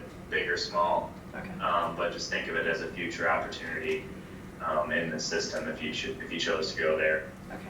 So within the zoning, that could, what all could it be included in that? Is it a record keeping of sorts then for permits and whatever, say even if a zoning officer went to a piece of property to visit or to inspect, could that kind of a visit even be recorded, or how would that work? Yeah, you could do all those things you're describing. Generally here, the zoning map is phase in there that I've included is just speaking to building the map itself and getting it digital and creating the tool. Generally, we kind of would add things by the discipline or by the task here. So you're kind of talking about a building inspection workflow or something of that nature. More simply though, you could use it for kind of generalized property-related document storage, and a lot of folks do that too, right? They'll tell me like, hey, could you just give me a set of points that I can drop on the map and say, we have an easement here, we have a variance here, we have a CUP here, we have you know, documents like that you can tag with some dates and some names so that they're searchable, and then you're essentially duplicating over time your filing system that you probably have on paper, right? A lot of those things are based on the date that they become approved, which you start going 20 years down the road and you'd have to remember the date it happened to go find the file. These are more, you know, it's map based, so you can really see what's going on where and have the ability to track some of that. So those are pretty easy kind of one-off adds you can make at any time as you build your internal tool. Very I'm good. moving. Yeah. Yep. Yes. Run out of juice. I'm gonna close my eyes so I don't get vertigo. Okay. Vern, any comments from your perspective at this time? Not really. I mean, it was my idea to bring this on board, and it's just kind of a refresher for you folks to revisit this and consider it. And to your knowledge, it has worked so far as what Jeff has put together for the right of way is working. He did say that it's there's little hiccups here and there, and we'll get through that over the winter months, I would think, or whatever. But and we haven't had any utilities at work in our township, so that part hasn't been even. Actually, Frontier came through and had to gain some permits for the first time in history. Instead of just signing something they told us to sign, MSA went through the process and verified, and they got their permits, and no issues. All right, so, very good. I was going to mention one other thing. I think Heidi, you had asked on these fees, like the $550 you see in that 110. Those, Jeff, correct me if I'm wrong. Those Esri fees are paid to Esri, right, to operate the software license. Correct. Yep. This is again, the idea here is that if I went away and MSA ceased to exist, you own this, right? This is your thing. Right. There are other GIS professionals that can help you administer it, right? Since you don't have on-house developers, but you own the platform. Esri is who makes this platform. The licensing cost, I'm recommending you'll see kind of a breakdown of that up top. It's a very simple license structure where there's one login that lets you do all the editing. You'd probably share that amongst your board there. It'd be like whoever's managing the assets, right? You want to give them editing capability and field or office. And then there's a viewer license that comes along, and that's for folks who aren't necessarily asset managers, but they want to see the internal maps and just access them, see what's up, create tools there. It works great for contractors, it works good for other guests, And then anything beyond that would be considered public data. That would be that zoning map, right? Things like that that you want to share. So you're kind of getting one free level of access, the public, the viewer, the creator, and that's the most simple way you can get started. And they're charging you per license. So that's what comes out to the $660, and it's a great starting point. You may never change that. A lot of folks kind of stay in that level. So I think that's all described there up top in phase 1. Jeff, the permit fee, is that set up by Township or is it set up by you guys? For the right-of-way permitting? Yes. And does Well- it cover our cost? Yeah, I mean, essentially both. It's got, when you look at that sheet, there's an administrative fee for the township that goes on flat on every single permit. And then some of the other ones, there's a flat, again, review fee for us for even the most basic one. And as they scale up in complexity, then there's more time involved, and we've got additional fees that would cover, like for our time. If we have to go on site a couple times and measure something or look at blacktop or, some kind of pipe connection. Hourly or whatever, charge. yeah, we'd have an hourly. And I would estimate that basically before we would issue the permit. So I usually go through, identify what the work is and review it, and then we make a recommendation to the project owner and circle these ones that apply and put a total on here and ask them to pay that. And once it's paid, that means the permit's effective. Thank you.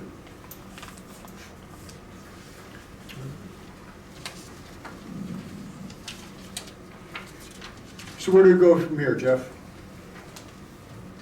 Well, ideally, I'd like to at least see if I can get your approval for that the first proposal I've got there to get that mechanism in place so we can invoice you for these permit reviews we're performing. Is there maybe there's a form I haven't, is it on the front? All right, very good. And then, I guess then secondly, we'd like to see if you're interested in moving forward with some of that GIS work, getting that set up. Maybe even pick one of if it's your road mapping or something, some application like that you want to work on. And I heard Jeff talking about it. It works better if you get the container put together, but then you learn to drive, some application, create at least one, so you can get it set up and see how it works and get some of your data into into your system.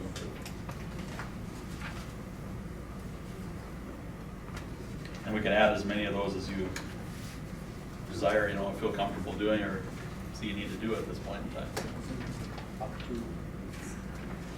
I think just a thought, for some of the zoning creation, I don't know if you've done a presentation to the planning commission, but I think that really would be a good idea because of their involvement, because of their direction and what they're charged to do. Sure.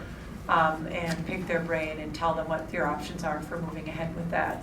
I would not feel comfortable, because again, they're their own committee, in making a decision before you had the opportunity to talk with them about that, what their needs are.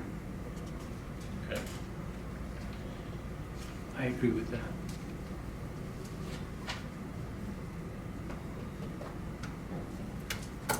All right, so you have on page 3 here a estimated hourly not to exceed fee for the work is $8,000. So Where are you looking? page Page 1 of the page. And that one again is the Task one that order. is covered by the fees as they come in from these right-of-way permits. So right. that's an estimated number to get a contract established. Okay, so this is for June 1st of this year through December 31st of 2025. And I put it out there that long basically because we've already been working 6 months or so to get this implemented in place and started. Okay. And I mean, before you know, we'll be at the end of the year already, and permit applications are likely going to slow down to next to nothing over the winter and back up again in the spring. So for clarification, you have the number 8,000 here, but that is not what is due right at this time, correct? No, it's right. Yeah, nowhere close. It's probably $1,500, something like that. Okay, very good. And this is simply agreement, just keep keep the things wheel- going. Yep, keep things going. Yeah, And for you to again, be I able wrote to it long build. enough this is meant so I don't have to keep coming back and like talking to you about each permit and submitting Exactly. other bill. We'll have a contract in place where we can Good. invoice for that work as it comes up. Some months there aren't any, and some months there's a few, and it's just ebbs and flows. All right, would somebody like to make a motion one way or another on this? Yeah, I would like to make a motion that we, as a town board, authorize the agreement as written for an estimate for the work to MSA that will not exceed $8,000. Start date is June 1st, 2024, end date is December 31st, 2025. All right, do we have a second? I'll second that. All in favor, say aye. Overland, aye. Terry, aye. Cronin, aye. So given your statement about the planning and zoning, do you want to do anything with this GIS one tonight, or is that Well, our We two can main certainly have- areas would be street signs, but I believe there's a street sign inventory that's supposed to come from the company that's doing it. Is that correct? Yep. We do have an inventory at this time, but I don't know, it's on paper. Right. You know, so it's not gonna reflect anything through this GIS. Right. And, you know, just, Brittany brought it to our attention today that, and Jeff, this was late coming, but there is a program through Pine County, correct? A grant was given for something similar that just came about today, that we potentially have access to that may be already existing, so we. For signs, specifically for signs? No, for GIS, is what it was about or whatever, so. I think it would be prudent to look at that option as well and see if it would apply, the cost, you know, that kind of stuff, before you would decide what road you want to go down here, so. What do we have? Do we have any culvert mapping at this point? I do. You do for I've what got- you have done? Correct, for what Right. currently is done and being replaced. Yeah. Okay, very good. Is that And- accessible? Is that something you can send out in a map or something like that, or? We don't have a map with that capability. It's on a spreadsheet with addresses and locations, Yeah, okay. so. But that would be something potentially if we went the road direction that you would be able to. those are all things that, Sure. that's exactly what Yeah. each of these phases is. That all would be, like what Jeff was explaining, you'd build this portal of sorts for the township, get it online, and then each of these things you could upload. Right. What Vern's got, we'd build an app that shows all those color locations Right. and all the data. I think it would be helpful, just like I suggested you go to the planning commission, if our road maintenance department and the supervisor were to come to the next meeting with a list of, you know, based on the, whether it's pavement management or whatever fits underneath, a list of what we could use this application for that would be applicable for the township, like tracking culverts, roads that we've gravelled, so citizens could see the roads we've gravelled and when we've gravelled them. When we've done sprayed sodium chloride, all of those things, I'd like to see a list, because then that would make it, in my opinion, real and something that I think would definitely be worth, particularly when we have a lot of people saying, well, my road hasn't been paved, or my road hasn't been gravelled in this song, my road hasn't, but a way that, well, actually here's a map, here's the last time it got, you know, gravelled, the date and everything like that.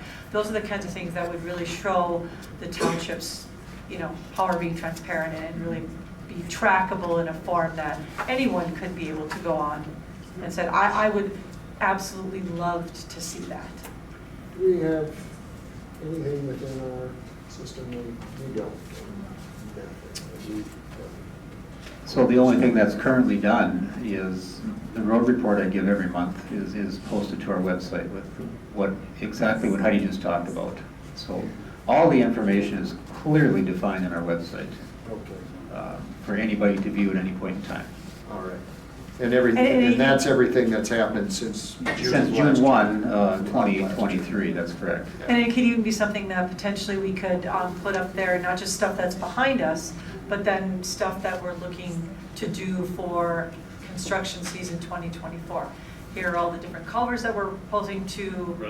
Right. That would be fantastic. So just so I understand, so you're looking for a list of things like that that would be developer, could be, this system could be. Could be an used in option that those we have. days. I mean, that would be, that would be great.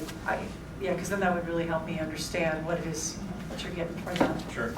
And then going back to zoning, I think we could turn this over to the planning commission. Might be a discussion they could have, whether this would be something that could be used there. So I think at this time, we're probably good, but is this copy, Brittany, that you reviewed there? Yeah, absolutely. Okay. All right. All right. Thank you very much. Thank Thank you, Jeff. Appreciate Appreciate it. your time. Thank you. Thank you, Jeff. All right. Tony, you mentioned Township hard drive. Yes. I just had a question for Brittany. Did we get the hard drive back from the previous clerk? No, I was informed that the current clerk has both hard drives. Do you need one of them to be out, one in the office? Where are they stored, Cindy? Pardon? The hard drives, where do we have them? I've got both the hard drives. And my question is where, are they in a safe place or where are they? Well, I'm using them. They're connected to the computer that I'm using. Both of them? Well, I have one, and then when I have the information on there, I transfer it to the other one so that, I see. yeah. Okay. All right. Okay, my other question was, we have a bill from Minnesota Power for County Highway 61, Sand Lake and Windemere Way, and these are all county roads. How come we're paying for it? It's the lights on the corner. But wouldn't that be county's responsibility? Somehow this was done, oh my gosh, I don't know how many years ago, I don't know when it came up, but we had paid, it seems like we could have bought an awful lot for what we paid for this lighting, but. What would happen if you canceled it? Not sure. I'm assuming they would take the light down. There's, I know there are people who feel very strongly about lighting corners. They're on intersections, and that's why. Should I call and, and just see if we can have them just put up a light themselves and take us out of it? Well, the light has to be maintained and power has to be supplied, and that's what's happening. That's why these are there. So you feel comfortable just keeping it the way it is? Well, it's always been a bit of a frustration to me. I'm not sure how much I like lighting. I remember back when I was on the board, somebody thought we should put a light on every corner in the township, and I certainly was not in favor of that. But what do you think? Everybody has different opinions on where lights are good. Actually, this got brought up with Commissioner Waldham here the other day, and in the parking lot, and he had mentioned, send the bill to Pine County. If it's on a county road. I'll follow through. Yeah. Yeah, that is interesting. Yeah, that's, which ones are they again? Service located. 167, 61 County Line. Chestnut Circle. Yeah, well, it's worth a discussion. Yeah. All right, Tony, anything else on that? Not under old business. All right. Thank you. Audit discussion. I think the recommendation that Paul has made is a good one. We have a clean cutoff, clean books on this. Paul, do you have any recommendation of who might do this? Well, I've worked with Brittany, and we sent out RFPs to several firms. Okay. And we'll figure out what the scope of the work is. Ron's familiarity with it is pretty high because he did this last time for us. Okay. We'll take a look at that company, but we'll say, we're only talking about a financial audit. Right. If you want other parts of this operation audited, you'd have to tell us the scope. But let's start with the financial audit and see what we come up with. Certainly. And then we want to verify balances. And as far as verifying whether every expense account was filed correctly, you can do that yourself. Right. What I'm interested in is you have the money, and it is where your treasurer said it is. Right. So at this point, you would be satisfied just with the board's acknowledgement that this should move forward, and you would bring a specific proposal? By next month, we should have, and I would think, because this is a rather generic thing, we just go with the lowest bidder. Sure. Yeah, we get it to you next month. All right. So just real quick, A, audit discussion, F, financial audit. Is there a difference between the two topics under new business? Does anybody? Yeah. Yes, please do. I believe the audit discussion was what was supposed to happen at 5 with a special meeting. Oh, okay. That's been canceled, we can We just probably take covered that. that. Oh, perfect. Okay. So, I guess technically we're on financial audit right now. Okay, cool, All right. thank you. Very good. I think there's no reason for any motion at this time, other than there appears to be a general My agreement. comments that you want us to go ahead with the RFP, not sending anything. Very good. New policy, ordinance, and resolution. I was just looking at that. Can you read it? Yeah, you're right. It was in there? And it was, if I believe, just a one-word change, is that correct? Yeah, so, can everyone hear me? No. Okay, so last month, the board approved the policy, which was ordinance and resolution publication. And what I proposed is that every new policy, resolution, and ordinance shall be posted to the township's website within 5 business days of the monthly township board meeting. So after I read this, I was wondering, so right now when I say on the current one, it has the word policy. When I say policy, I meant like internal policy, like a credit card policy or a timesheet policy. I wasn't sure if the board wanted us to post our internal policies on the website for the public.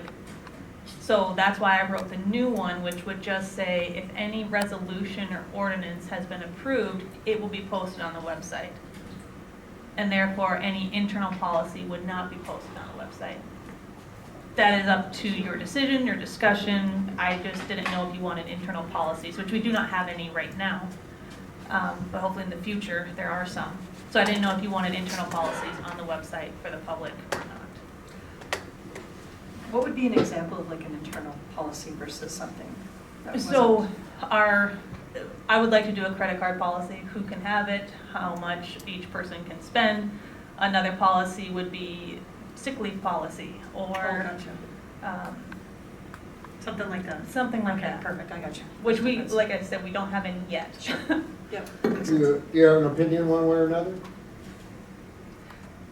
I've never worked anywhere that had their internal policies online. But, I mean, there's also really nothing to hide, so that's why I brought it to the board, because I just wasn't sure what you wanted to do, what's best policy. Sorry. Yeah, and what would people really look at? I don't imagine a lot of people, what is their sick leave policy, or what is their, who can have the, township? Maybe somebody would, but if they do, they have every right to ask, and they can get a copy of it. But it doesn't need to be, I agree with you on that, it doesn't need to be public. I think I'm comfortable either way. Tony? Me too. All right. Heidi, do you feel strongly one way or the other? No, I do not. All right. I think perhaps maybe we'll just leave it as is. That's fine. All right. Updated fee schedule. That's me again. That's good. Which The one? microphone. Okay. Thanks, and it's on the next one. So up on the screen here and in your packets, I believe it's page 19. 17. Thank you, 17. So Windemere Township, according to our ordinance, we need to have a published fee schedule. This one I found, I don't even know where I found it. It's from 2018, and it's not published on our website. So I wanted to get it published on our website, but I also wanted to get it updated. And the first place I ran it was through the Planning Commission. And that's what you'll see all the edits from. The Planning Commission went through and changed the current prices, updated them, and then we also added a rezoning application fee at the bottom and a minor subdivision fee. And then, so basically this is just a document that I would like to have published with every permit, the cost of the permit, the fee of anything and everything that we would charge. So this is what you're looking at here, and I'd like to get it approved with the increases and able to publish online. My understanding is that they increased everything by 20% previously. I don't know if there was a rhyme or reason. It was just, it's been 6 years since it's been updated, so prices have changed. So these numbers can be changed because I'd like to amend some of these. Yes, they can absolutely be changed. On the number 1, so if we just go with 20%, so that would be $120 instead of $100.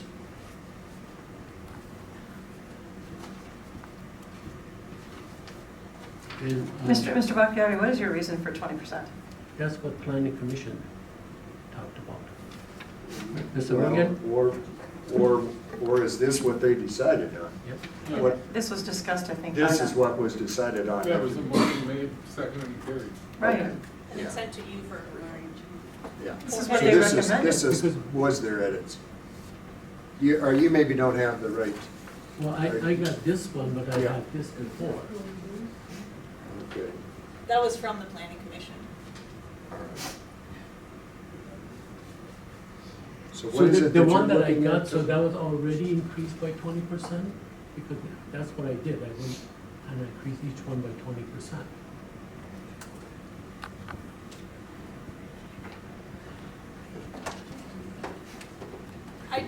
I didn't think anything was done by 20%, but Right. Vern and Paul were both there and they sit on the commission. Maybe they have insight into why these were changed the way they were.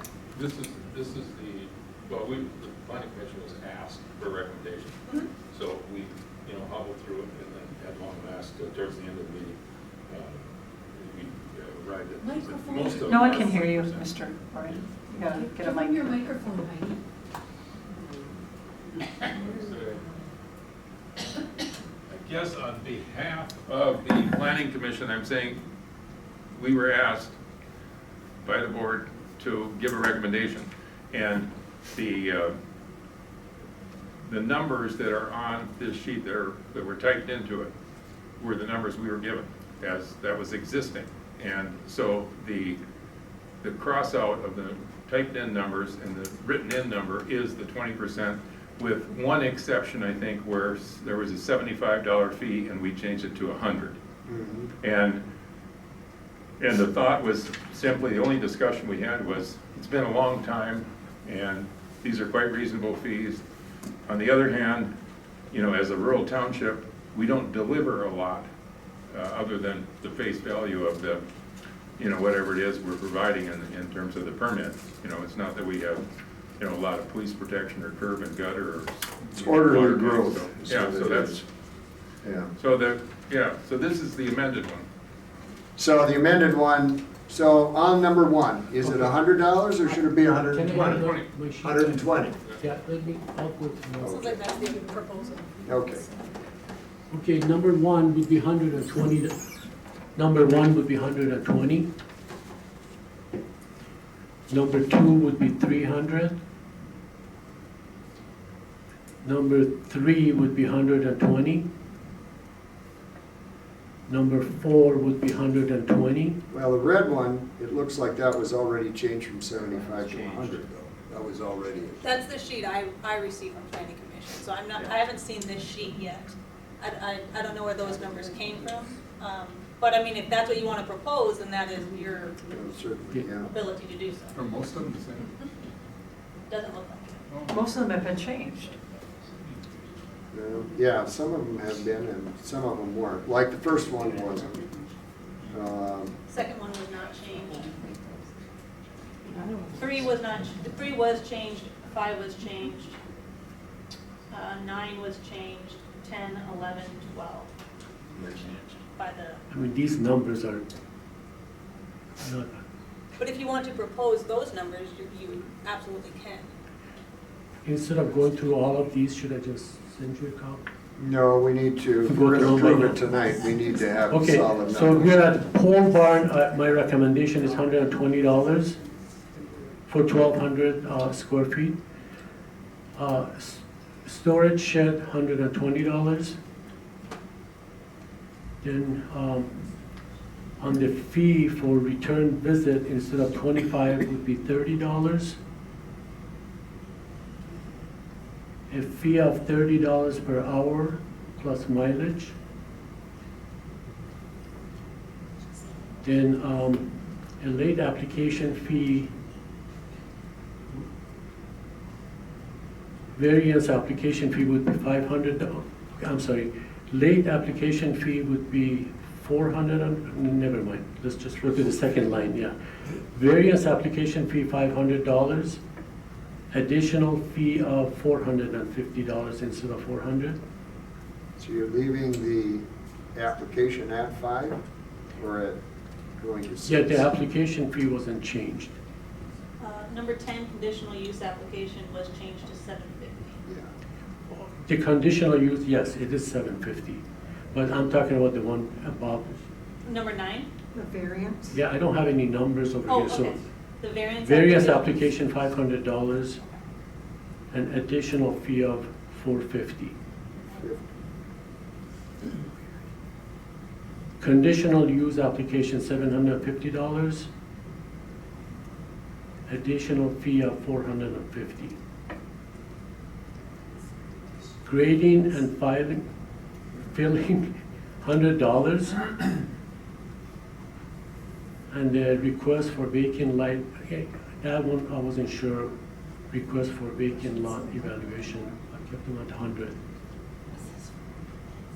Renewal of zoning permit, $100. So you went from 50 to 100? Correct. Is that 20%? No, but 50 was too low to begin with. But by whose recommendation? By the planning commission? What do you recommend? This is my recommendation. You can always, Well, I just, so the confusion here, Mr. Bakhtiar, is that the board had $75. decided, that the board had decided to send this fee schedule to the planning commission to come up with recommendations. Okay, what do you recommend now? $75? I It is just, my 50 now. my impression was that you were going up by 20%, that's all. So if you're deviating from 20%, I just was asking for a reason for that, that's all. Okay. Rezoning application fee, $750. Minor subdivision, $750. Road application, all permits, $175. And permit plan, $200. And which one? The last one, permit I / don't plan see- review, is that- It's on the MSA. next page. Is that on here somewhere? Look on the second page, Oh. second line. Ah, yes. If I can add in here, on that particular, those two particular lines there, were just implemented this year. Right. You're right. You know, so Exactly. it's on our current application, so I would recommend for you to reconsider that maybe next year, making a change or over the winter, but Which ones are those? I'm just- Roadway. administrative fee and the MSA fee, 150 and 180. So keep them at 150? That's my And recommendation, 180. otherwise we gotta change the application Okay, let's just keep online. it then. Okay, very good. So any, So Tony, are you saying these are your proposals? correct. Okay. All right. Comments? Tony, you're going to make this a motion at least at this time then, that these would be the fees? Yes, I would like to make a motion for a fee schedule to be changed to as it was read. Okay, yeah. And for sake of discussion, I'll second it, and then we can go into discussion. So So what was the reason that we at the last meeting we wanted the planning commission to give recommendations? What was that? I'm confused. The fee structure was just too low and it was too old. So my question was this the recommendation that we got back from the planning commission that is from this year? Or what is it that we're changing here? I'm super confused.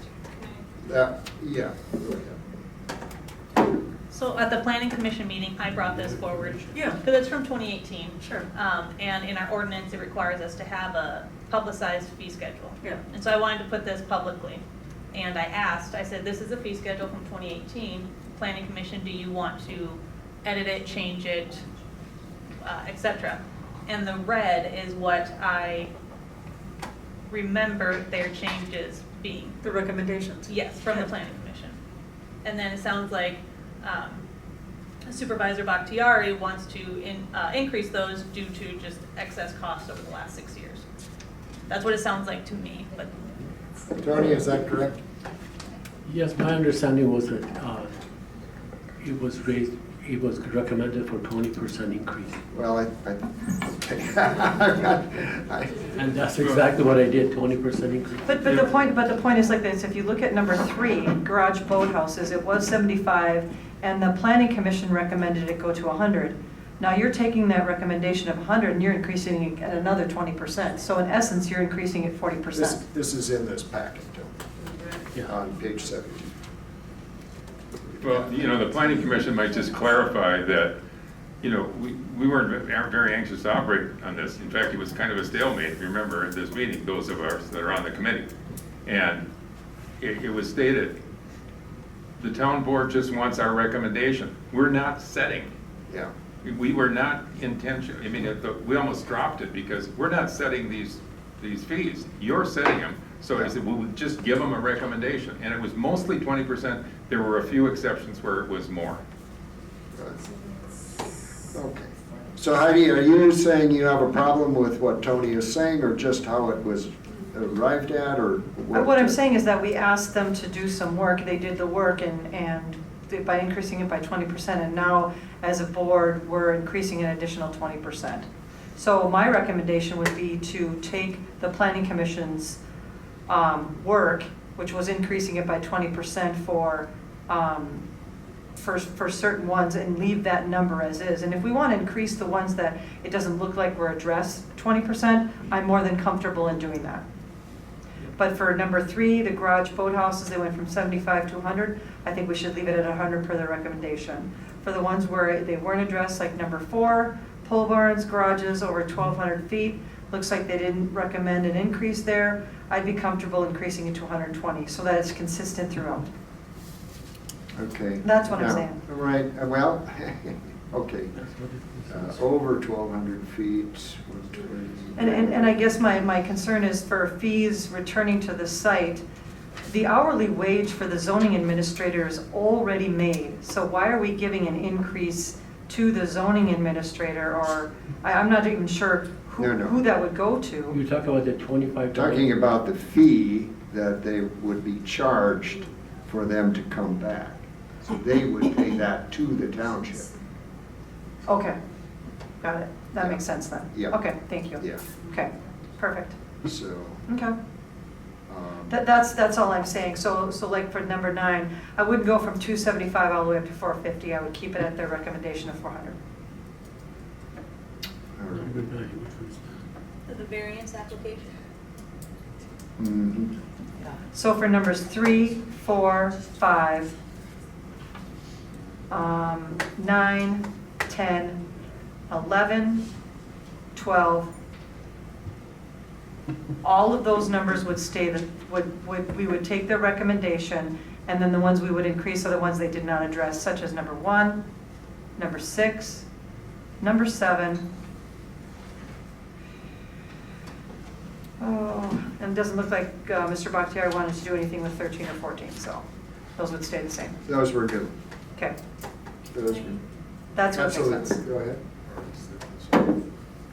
Do you mind if I real quick go through each number and verify the number? Yeah, Well, sure. okay, I don't think we have anything to verify yet. This Oh, okay, was yes, just yeah, okay. Heidi's recommendation. Okay, thank you. So,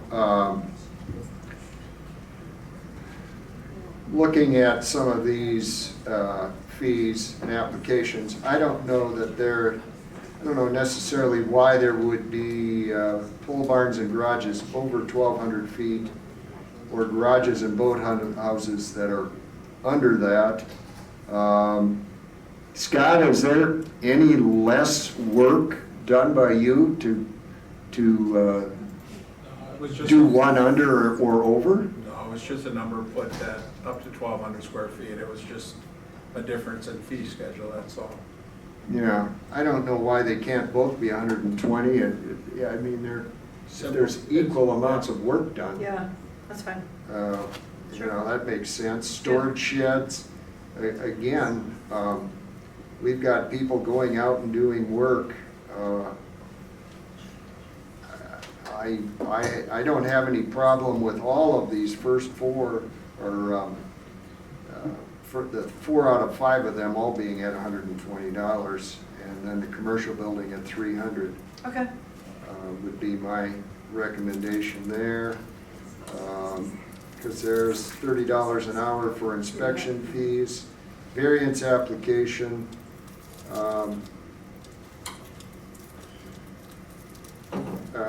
I need somebody to explain number 9 to me.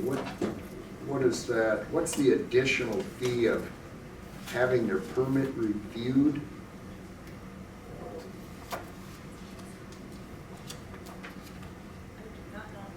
That's what I'm asking.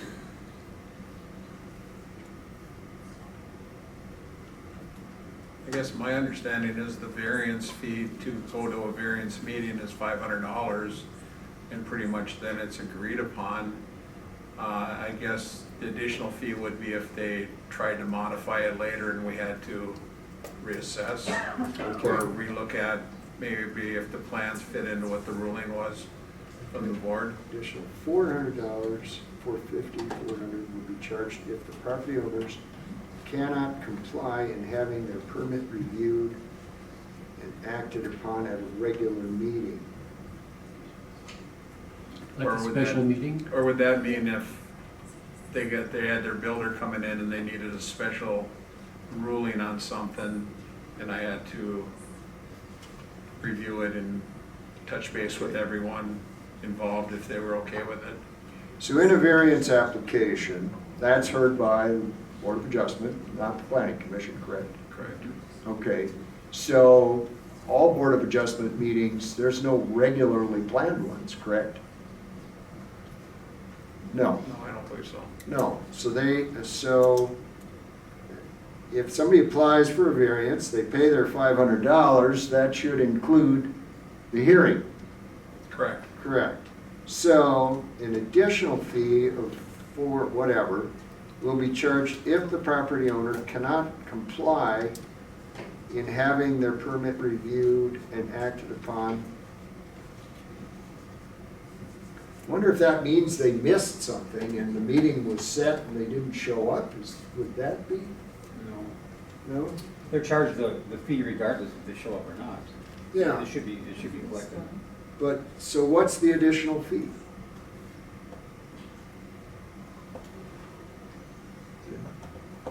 I have no idea as far as. Could it be if they just Bill, go do you have ahead? any idea on this one? I did. I think what happened, Have them grab a mic, Bill. This is Phil White, our former zoning officer.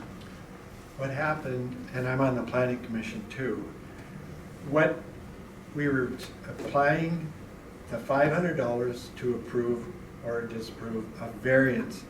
But what's happened in the past, we've approved a variance and we've gone out to the site Looks different. and it looks different.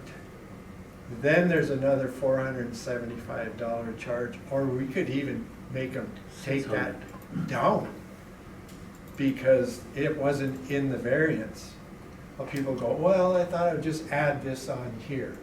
Well, that would be a separate charge, or we could just tell them you have to take it down.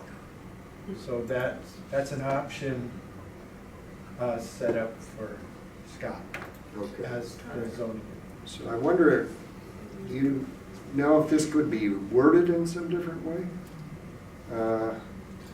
Property owners cannot comply in having their permit reviewed and acted at a regular meeting. That doesn't, Yeah, that's kind of, go ahead.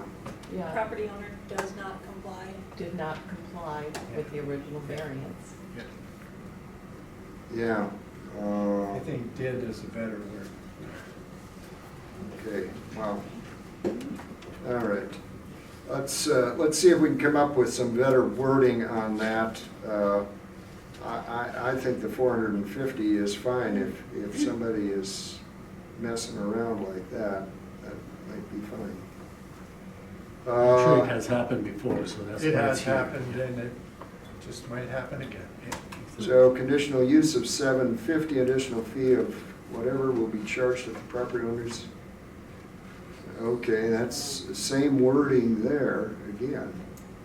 Same issue. Al, could you consider, if the property owners did not comply in having their permit reviewed and needs to be acted upon at another meeting? Does that sound right? Sounds right. Okay. Well, doesn't another meeting cost pretty much $600? The township? That's how it turns into one. We're shortchanging ourselves. Yeah. But to correct you, there are some scheduled meetings, you know, there's 4 meetings a year or something that's scheduled, so. it's not Of that the Everyone isn't a special meeting. Board of Adjustment, he was asking. Board of Adjustment. Yeah. Everyone is a special meeting. There are 4 regularly scheduled ones. Okay. But that should be stated in there also if it's brought up at a regularly scheduled meeting. Okay. Huh, well now we really have 2 different, Maybe you would want to kick it back for that particular line. to- I think that to the might be commission wise. and just, All right. And deal with that. And I think this question's gonna come up in the zoning report also. okay. All right, very good. So let's get back, let's for right now exclude 9 and 10.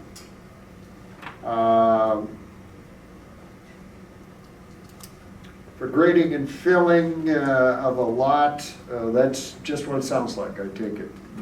Just making alterations to a lot. Just to be up Yep, okay. over a certain yardage, yes. Okay, what's required there as far as, does that require a visit from you or Brittany or however? No, we do visit, or if it's just, if they're bringing in, say, 10 yards, when it comes in, I do look at the site and just, when I cruise by, and make sure that that's Okay. enough for that area. Sometimes it's just filling in a driveway, bringing in a little extra. And then if you're filling in a large amount, then there's additional fees for that. All right. All right. I would be comfortable with the 75 on that, Tony, what are you thinking? It went from 55 to 75, it appears. Renewal of zoning permit.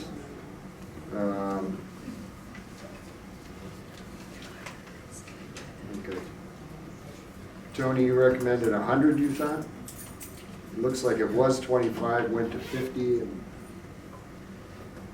that's, That one, the $50, because usually what happens is an individual doesn't quite done. I have a couple, yeah, they'll call, you cruise by. It's just a matter of pre-printing the permit with like a version 2 on it.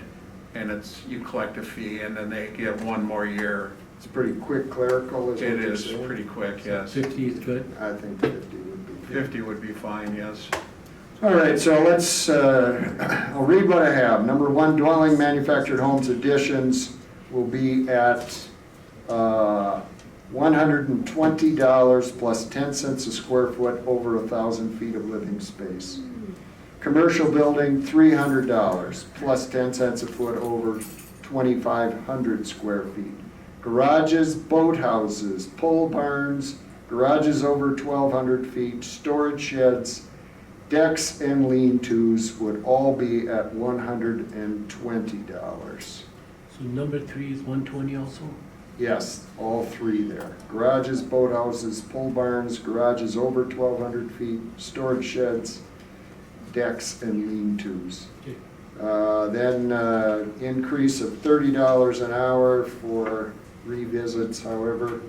Late application fee would change as the other.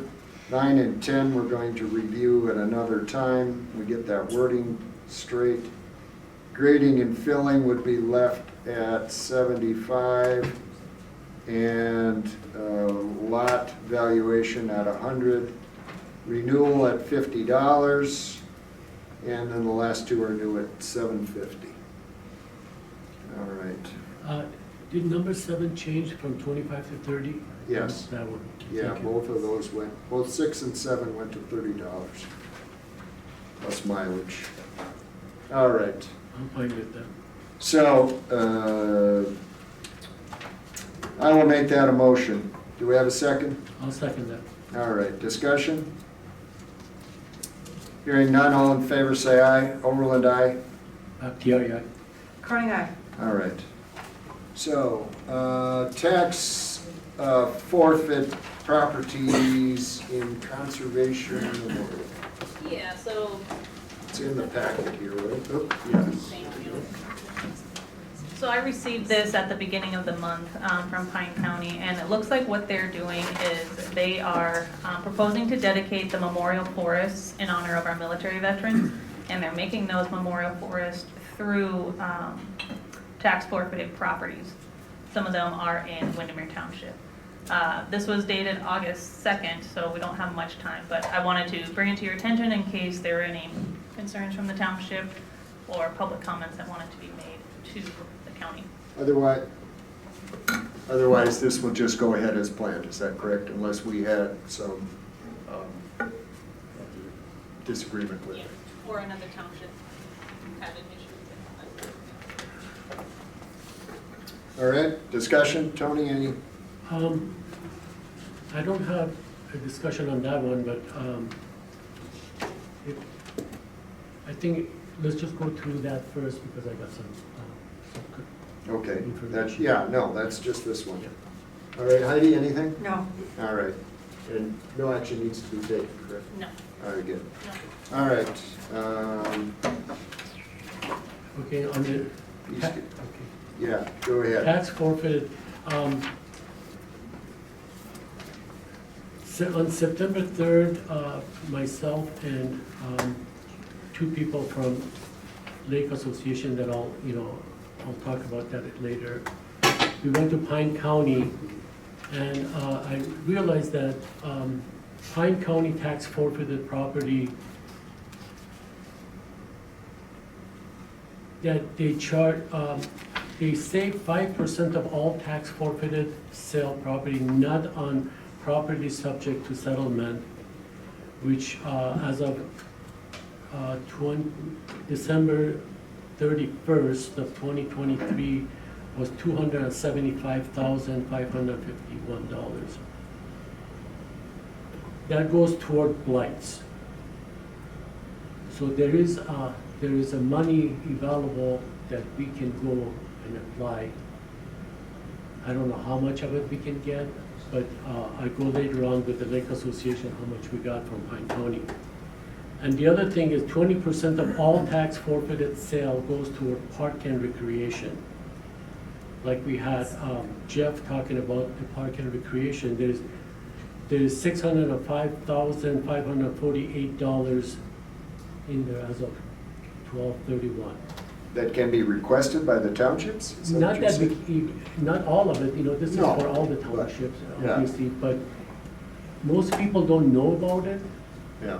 so, so that just sits there and And you accumulates. say there's also a blight fund as well? Like 275,000 as of last year, Okay, and do you know who you make a request to? yes, to the board, To the county board? county board. Very good, good to know. And, yeah, then I'll go in detail with Windemere Lake Association. Okay, go ahead, that's next. Is that next? Okay. Levy is next, and then Uh, Yeah, levy is next. and- Oh, I see, okay. Yes, well, I believe we have addressed that again. I think we're fine with that. Again, it's gonna have to be just in everybody's mind is that we're gonna need the levy to increase back up at least close to where it was 6 years ago. So it's gonna be an important issue. I just add a comment. You know, your treasurer's been meeting on this since, you know, for months now. And you could say that it's impossible to sell a levy. You know, states don't sell, you know, bonding. You know, the federal government doesn't sell anything. They sell what you're gonna do for them. So I think, you know, town board members should be writing letters to the editor, you should be writing letters to the constituents, and you should be telling them what you've done, what you're doing, and what you're going to do. And publish more information on, you know, what's being done. You know, sure, you got a bridge cover, that's fine, have some nice pictures, that's all good. Some people like it, some people don't. But look at everything else that's being done. You know, in a last biennium, it's gonna be $1.5 million, and, you know, 1.3 million wasn't spent on a bridge cover. So maybe they like that better based on some of the comments that are made. So it's, but what I would like to see is the board taking up, you know, a significant level, demonstrate a significant level of engagement in what you think this township should budget, or, as I said earlier, allocate for, you know, of all the money you can take in, you're gonna spend 75% of it on public works, or you're gonna spend 67%. I mean, it's like, let the voters know. You know, not 15, 20 people that are tuned in, but people that are sitting home. And I think people aren't they just aren't very well informed as to what's going on in the township. All right. And it may be more now than ever, but still not at a high level. So I'm just saying, it's up to the board to demonstrate the understanding of, and let people know what your allocations look like. Thank you. All right, Tony, why don't you go into newsletter at this time? What about the Windemere Lakes Association? Well, that That's one next too. Yeah. Okay. Well, as I mentioned, you know, on September 3rd, 24, I went to Pine County because Sturgeon Lake is having a big trouble with the milfoil.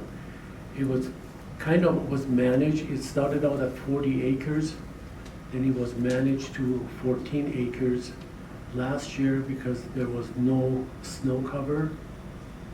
So it ended up to be 80 acres. Oh my. And there's always a tipping point, you know, because I remember from Lake Minnetonka in the cities, that if it doesn't get managed or taken care of, once it goes over that, then it's unmanageable. Then you have to bring barges in and you have to harvest and so forth. So I made an argument that Windemere Township is the second highest tax base in Pine County. We have 17 lakes. Sturgeon Lake is the top 5% of blue water in the state of Minnesota and has over 25 feet of clarity in spring. Sturgeon Lake is also second largest recreational lake in Pine County. I found that there is over $605,000 available in park and recreation. In order to do an effective eradication of milfoil, we need $188,000. So I'm asking for Pine County Grand Windemere Lake Association the money needed to eradicate the milfoil that has grown over last season from 14 acres to 80 acres. Well, oh, I'm sorry. Yeah, that's okay. So how was that figure arrived at, or who came up with that? The 188,000? Yeah. Well, the previous, because it's been sprayed after 4th of July every year. Okay. For almost like 3 And it was years. done this year? It was not done this year because the contractor that they this contractor did not use strong enough chemicals. And there are rumors that, he wanted to make that a ongoing kind of business, so he can keep coming back every year to manage it. So they found another contractor that he guarantees that he would get rid of the milfoil with 1 or 2 applications. So we went with that route. It was $188,000, and Pine County, they have a budget for that, but they only would give us $30,000. And Lake Association themselves, they could come up with the $30,000, so that was $60,000, and it's just way too short. So by this presentation, we just said that, okay, first of all, you have $85,000 in the milfoil file, and you have $605,000 in recreation, park and recreation.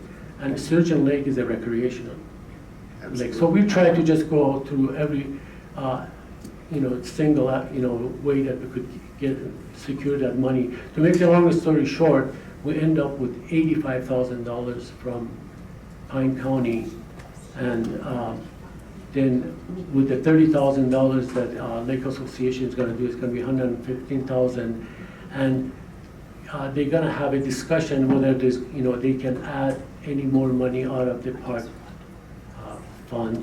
They weren't sure whether they could do that or not. So we're at, I thought that was a big success by just going and just securing that $85,000. Okay, so what you're saying, this is just basically a report you're giving. Correct. On this. Very good. And also, they report that, there's money for blight, because I know that Mr. Beckman has been just trying, and he's done a fantastic job. Looks like we just got rid of 1 of them at least, and our goal is to get rid of 4 a year of blights. So hopefully we'll just go and get some money from that to clean up. Hopefully. Very good. All right. Tony, you put newsletter down next. Yeah, I was just going to propose that, I don't know whether we need to make a motion or not. So we have a quarterly, or 3 or 4 times a year, at least, a newsletter, so we can make the constituents aware that what's happening, because most people, like Paul said, they don't come to the meetings. And if, and 65% of our population are weekenders.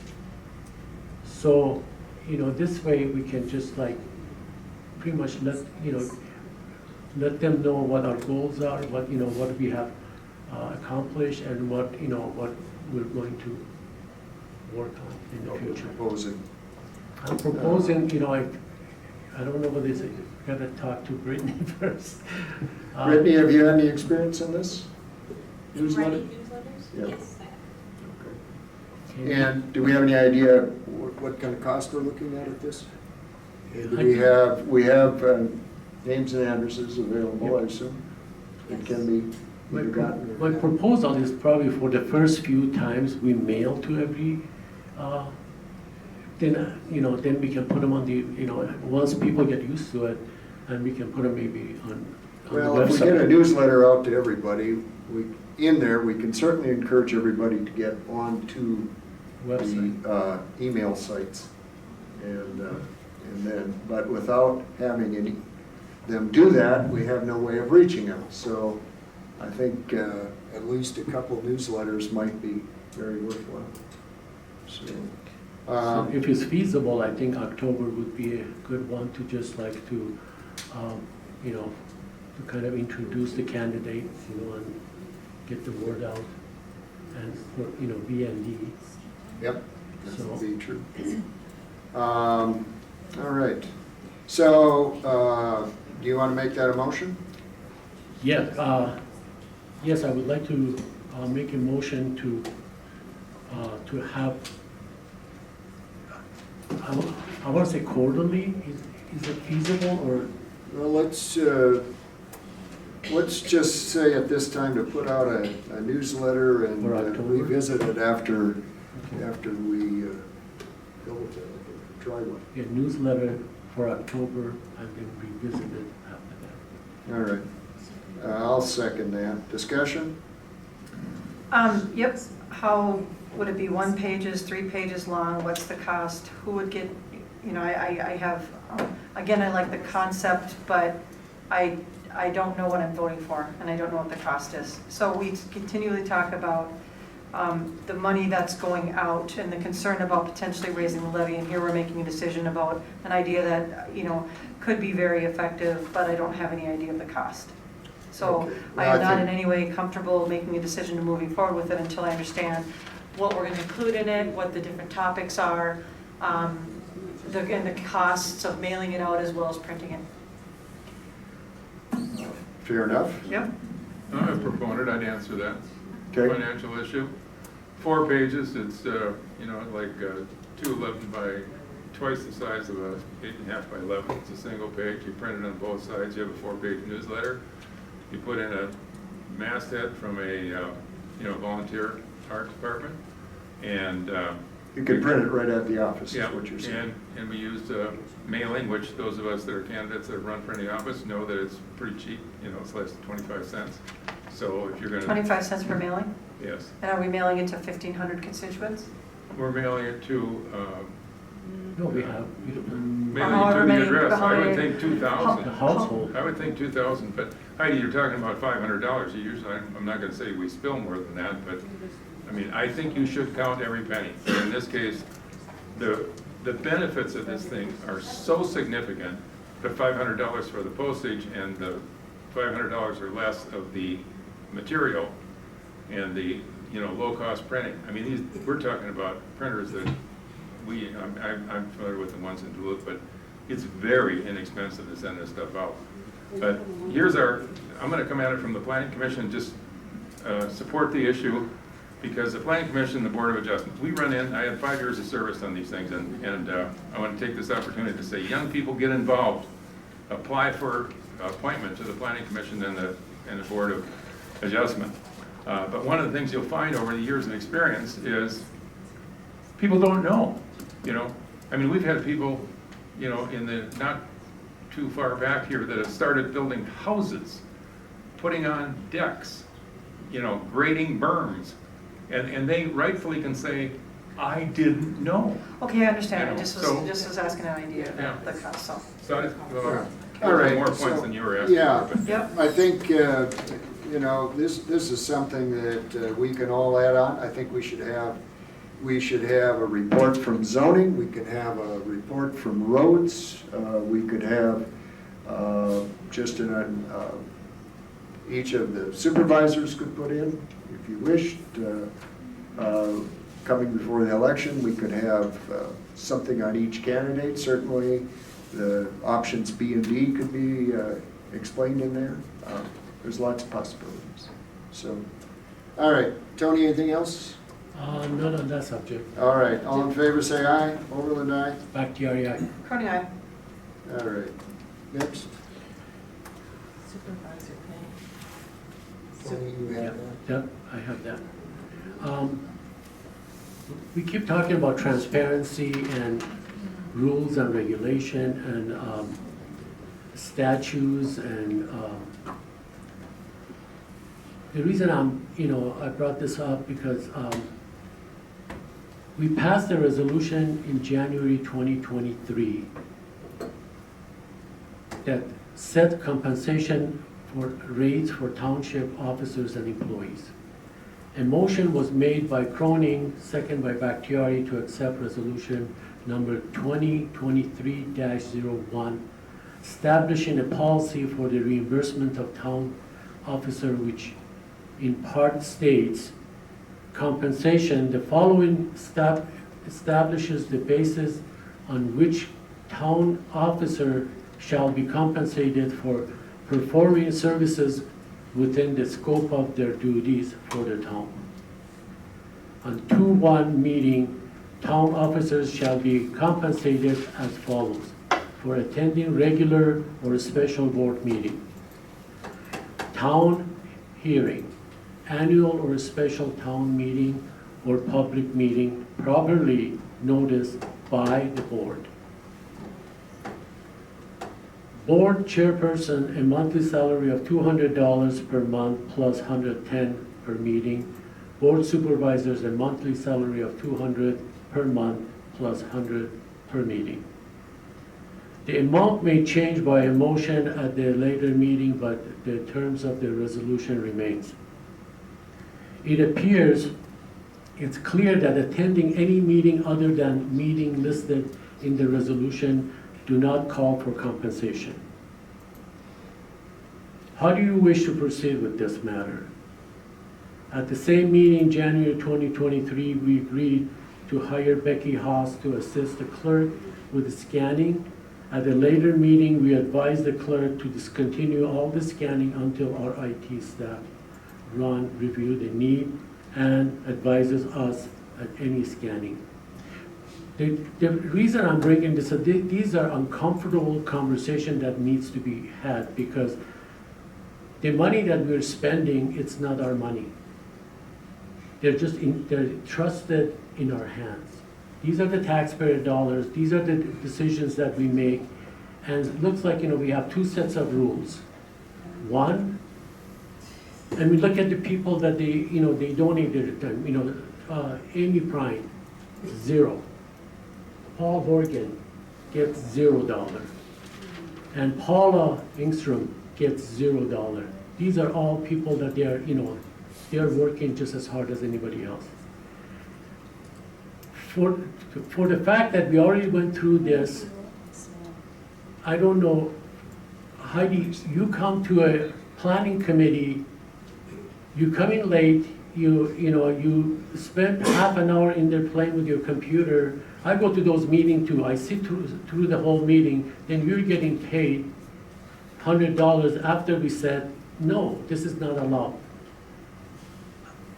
And it's just so frustrating because, we either have rules and regulation or we don't. If we don't have it, then, let's call it Banana Republic, don't call it township rules. So that's where I'm at. All right. Heidi, would you like to respond? There's absolutely nothing I will respond to. All right. So I'm thinking that this matters, if this was from January 2023 and she's been collecting $100 per meeting, probably more, I think both Becky Haas and Heidi needs to pay back the money that they collected. Because this is what it was said. It was supposed to be, properly noticed by the board, and the board said exactly what it said on the resolution. All right. Again, Heidi, you have any comment? Yeah, we discussed that. I'm just, I am exhausted from having to defend myself. So are we? We discussed what kind of meeting, because there's other meetings that we attend that aren't called by this board, and it was discussed that if it's a meeting that's called to order, that's publicly noticed, such as a planning commission meeting, that would qualify as a meeting. I was up until, I think, Brittany, you started in May? July 8th. I was the supervisor for the zoning administrator, so I felt it was important to go to those meetings. It was $100. I don't even know what to say. But go right ahead. And my other question is that, the clerk goes through all the charges, audit everything. How come she didn't catch that one? What? All right. Well, there's been a lot. There's questions here that involved a lot of things. First of all, I do have some comments on this, that you were no longer the zoning person. I have mentioned before that, by my understanding, and I'd like to get further clarification on this, that the Planning Commission is supposed to operate separately from any influence by the town board. We make the final decisions, but the planning commission should be able to operate without influence. At the last meeting, not only did you show up, but you came there, you had contacted an attorney, which we had talked about. The attorney that you spoke to did not have full information that you had not provided, and then came in with an opinion to try to sway the feelings of the board. And that's why I think it's out of line. It just on several bases, and that's all I want to say. I don't want to go back on this. I just want to make the point that we're trying to have some clarity here on how this operates. I want people to stay in their lane, so to speak, and I don't think it is the place. Obviously, as members of the township, we can be allowed to go there. Can't tell anybody that they can't, but by my understanding, from what I have read and heard, that this is the way planning commission should be able to operate. Up until they bring recommendations to the board, they operate independently.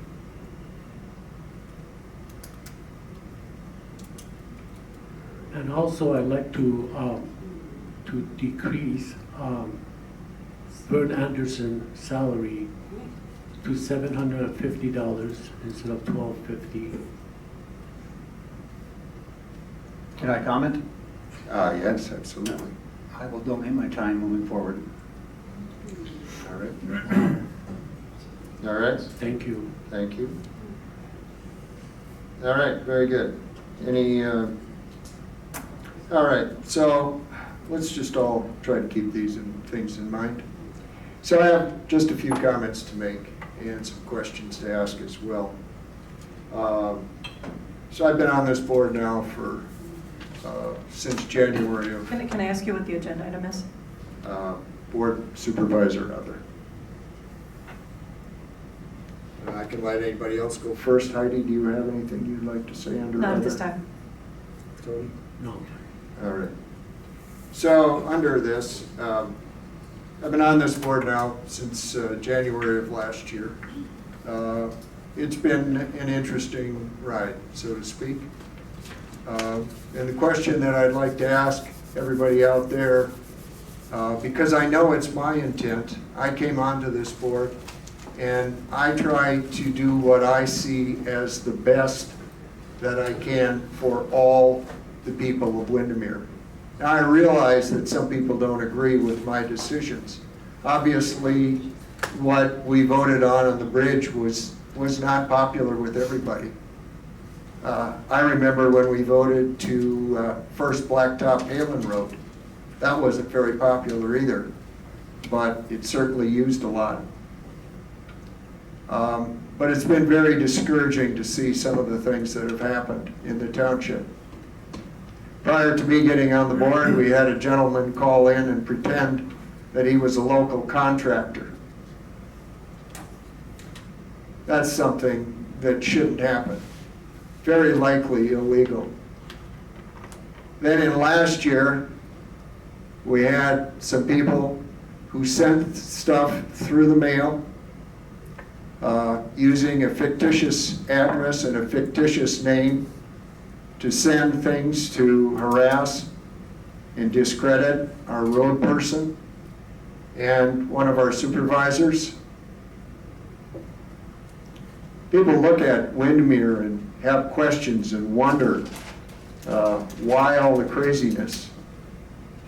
That's certainly not fitting. Then this last spring we find out that there's an audit or an inspection done by the state auditor. And that's fine. I have absolutely no problem with that. But again, it's who's questioning and what is the purpose? What is the intent? Do you really think that we're trying to get by with something? Vern's got a report here tonight that shows all the culverts and all the things that have been done.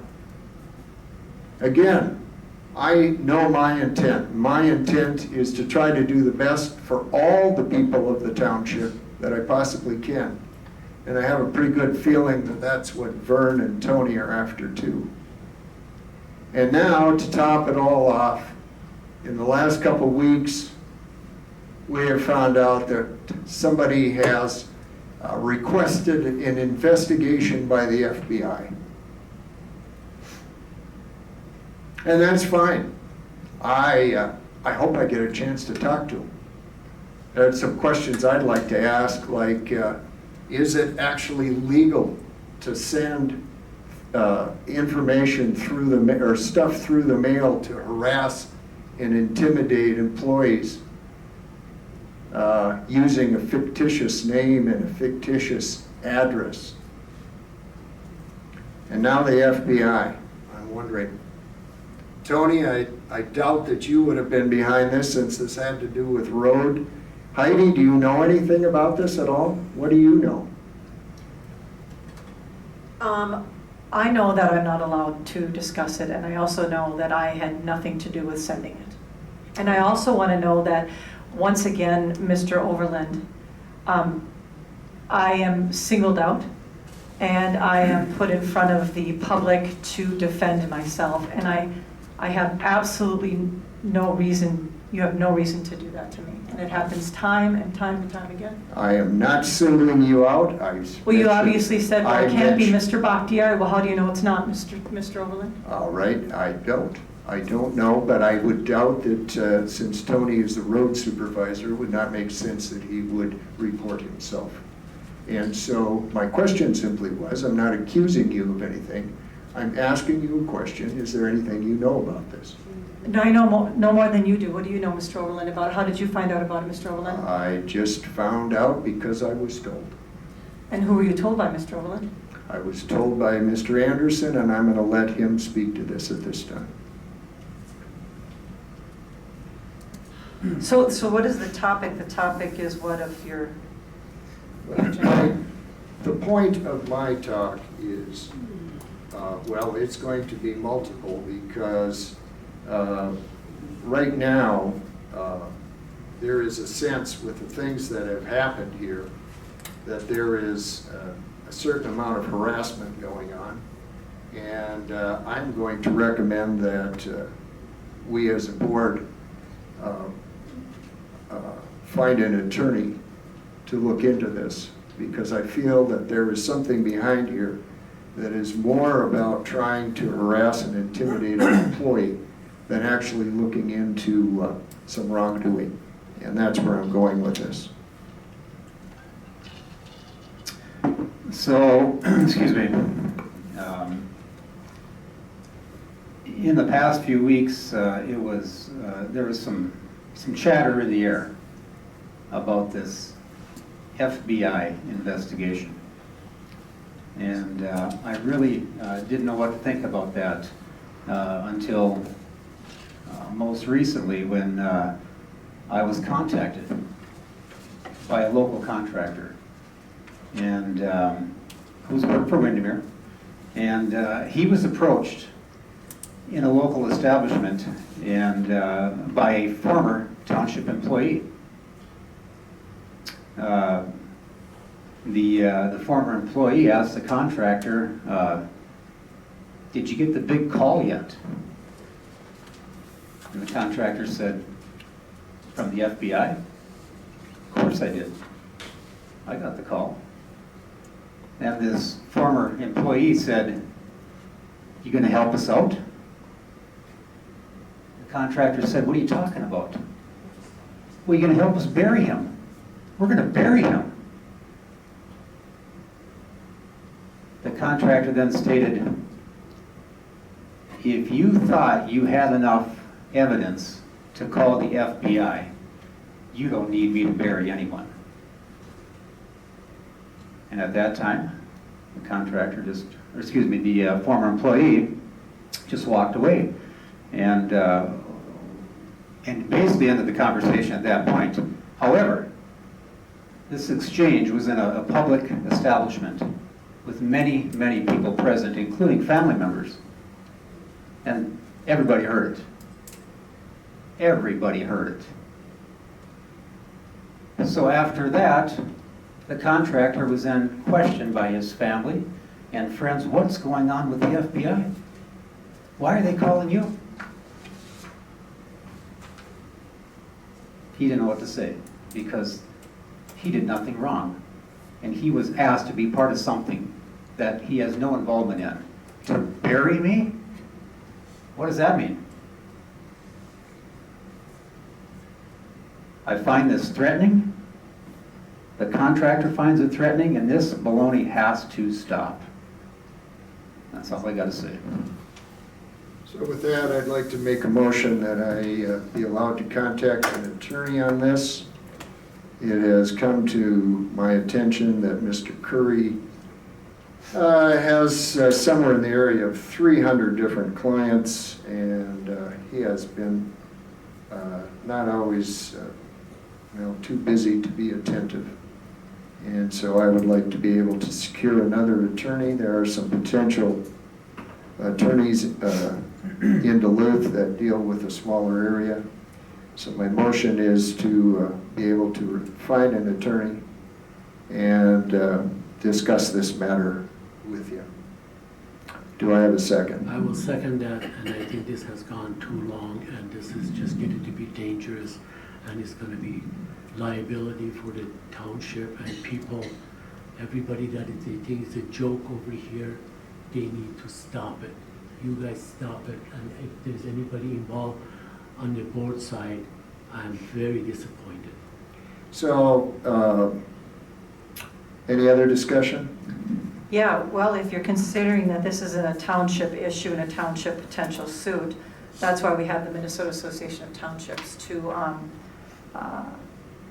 to support us. And so we can obtain an attorney through the Minnesota Association of Townships instead of paying for our own private attorney. So why would you not go that route? That will be considered. That is not my motion at this time, but I will consider that. Is that part of your consideration when you say find an attorney, or is it not? Yes, it is. But I will find out what just that entails, so. All right, all in favor of the motion, say aye. Overland, aye. Bakhtiari, aye. Cronin, aye. All right. Road update. Well, before we say that, I have one other comment. This is in regards to the bridge cover that everybody's so concerned about. When we went to the Pine County to ask for money for milfoil, the first question they asked me, why don't you just use your ARPA money? And I said, we already spent it. I said, what'd you spend it on? I said, well, we spent it on the cover for the bridge. So if we would have, not done that for the cover, we would have paid it anyways, we would not got any money back from the Pine County. So sometimes karma works, so it worked to our advantage. So that's all I wanted to mention. Thank you. Go ahead, Bert. Sure, thank you. Brittany, thanks for getting that on the screen right away. So try to make this brief here. Everyone can read what it says up there. We're going to report in August of the work we did and go through that. So if you could give me the next slide, please. So kind of standard stuff here with road grading. We had a box culvert on Balsam that continues to be a problem with some beavers that want to plug it up. So we can take care of that. We removed 2 old culverts that were well beyond their usability on Birchview Road, and we put new ones in, 2 of them, and then also added 1 more to that area because it's a lot of flow through that particular Birchview there, and it ends up going into Lake 12. So it continually floods out Birchview Road. We also did about 1,500 feet of ditch cleaning in that same area. There was some need for brush clearing on Laura Lane, along with about 600 feet of ditch cleaning on there to divert water that's been causing some problems for some residents in that area. So we also had Valhalla go out and clean up all the right-of-ways and the roads after that storm we had back on July 24th. And I think for probably the first time in recent years, we did a second road cutting prior to Labor Day, and it was needed. So, next slide. Thank you. Couple pictures here, just so you kind of get an idea.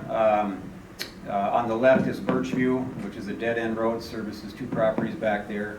That's what it was on the left, and when it was done, properly cleaned out with the culverts and added gravel, that's your end result. So, next slide, please.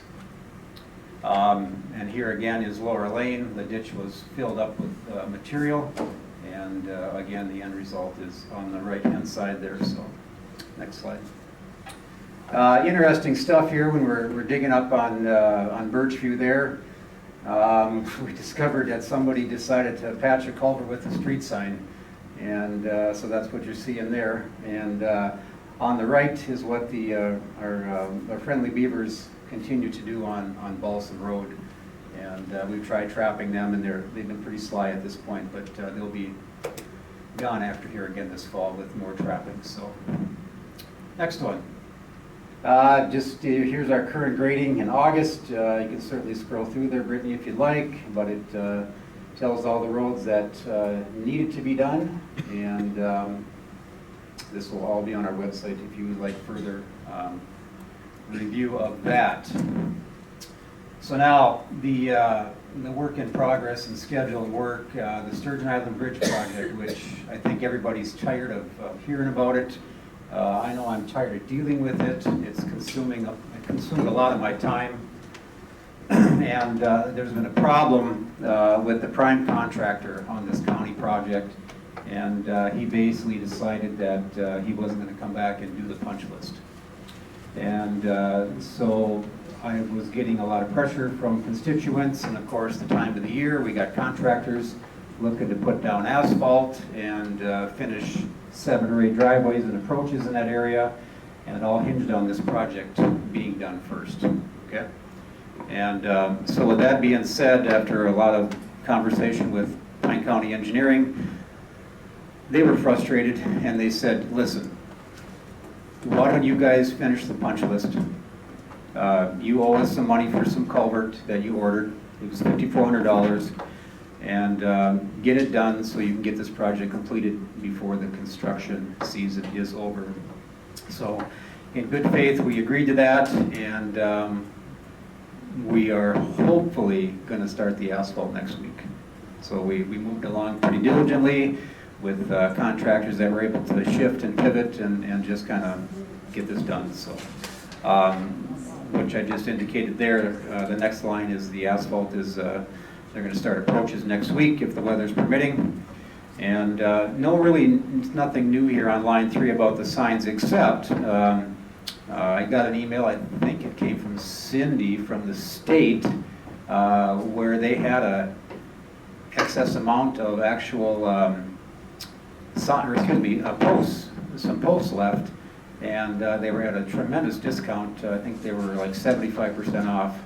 And so we jumped on it, and we got all of our signs, and they're galvanized, or excuse me, our posts, and they're galvanized, so they basically last forever, unless somebody knocks them over. So that is what we did there, and just got to get them delivered up to Windemere Township here. So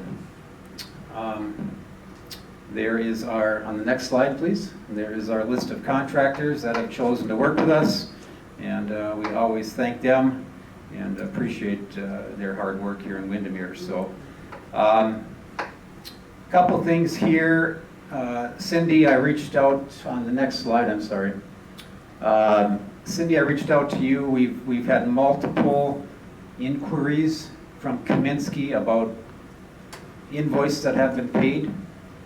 3 times, very, very old claims that haven't been paid, and I sent you one recently here, and I'm not sure why aren't these getting processed? Well, that one in particular got missed, but the gal that does the bookkeeping at Kaminsky has come back several times with invoices that I've had to do research on and you know, make payment for, and some not, that we had already made payment Okay. for. So she, yeah, I mean, it's a little confusing, but those particular ones got missed.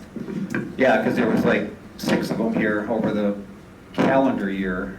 And what it also affects is the budget side of it when it ended up being almost $40,000. So I'm just asking because I get the email at the same time as you, and then it gets processed on my end, and I would hope that you would do the same on yours, so I appreciate that. And they are sending them to the treasurers now as well, is that correct? I don't believe that he was copied on the last go-around, but I just grab them and kick them over to him immediately, so. We need to make sure that happens. Yeah, and I will reach out to Jamie over there. So the other thing is on these comments here, oh, I got a map, so, and it's not up there, it's old school, so bear with me. A lot of people are visual people here, and I'm just gonna talk loud. So we kind of put this little map together here to... Maybe you could allow the camera to be on it as well. We put this map together to kind of show culvert work, ditch cleaning, and then major road projects within the township since my tenure started on June 1st of 2023 through the end of August of this year. So now this is our township, 6 square miles, and as you can see, a good majority of the work is up in the northeast corner, right around Lake 12. Ron, this is your domain up there. In fact, there's a pin directly in front of Ron's house. We addressed the problem, and so that's kind of where we did the work within the township here with culverts, ditch cleaning, and major work, major construction work. This pin over here is a major reconstruction of our pit, and of course this pin over here is the Warbler Lane project, and this pin down here was the neglect of the bridge over the Willow River that we took care of last year. So this will be in our town office until we get new mapping, and Brittany can look at it every day. So. Can I take a picture of that? Absolutely, you can wherever you want. I don't want to be in your picture though. Perfect, thank you. Yeah. I didn't know you. Is that all, Vern? Nope, I'm not done yet. All right, very good. So, as much as people they want to complain about stuff, there's people out there that appreciate the roads. And I met with the resident the other day on Sunrise View. He's been here since 1975. And his comment to me was, the roads have never been better. I also had a local mail carrier delivering some mail the other day. I said, hey, how are the roads? They're marvelous. That was her comment. Birchview resident, which is where we just did all the work, said he was promised all this work and more. He was promised this work, going to get done. And of course, it never got done. And he stopped me the other day as he was heading to the doctor, and he said he was grateful and very pleased with the work. He was very, very grateful for what we've done over there. So there is a lot of people that appreciate what's going on here. So thank the board for allowing us to get this stuff done. You know, it's not easy, you know, to maybe, oh, that's an easy job, you know. It's really not easy. There's a lot of planning, there's a lot of coordination, there's a lot of calls, a lot of emails, a lot of contracts. If you're gonna do things right, you have to stay up on this stuff. You have to follow up. You have to visit the contractors, visit the site, be on the same page. And that's what I do. And I'm proud of the work that I've gotten done, and it shows around the township. So again, thank you, board, for allowing me to get all this deferred work done, okay? That's all I got to say. Thank you, Vern. And my other thing is that I wish we had the record of 20 years prior to Vern and I, so we could compare to see that how many things got done within the past 20 years versus the last year that Vern got finished. So I know everybody's asking for records and more information, and I wish between the clerk and the supervisor that's been here the longest, they could come up with that. So we can compare. I have a quick question. With the culverts that are being repaired, what are we doing with the old culverts? So we're not repairing any culverts, we're replacing. I mean replacing, sorry. And so they're getting crushed and they're being stockpiled at the township pit, and then they will be sent off to recycle. Okay. And then with the crushing, is that going to start pretty soon? Depending on the weather. Has the weather not been good to crush? The contractor actually had a breakdown, and so when he broke down, he got behind. Okay. All right, zoning.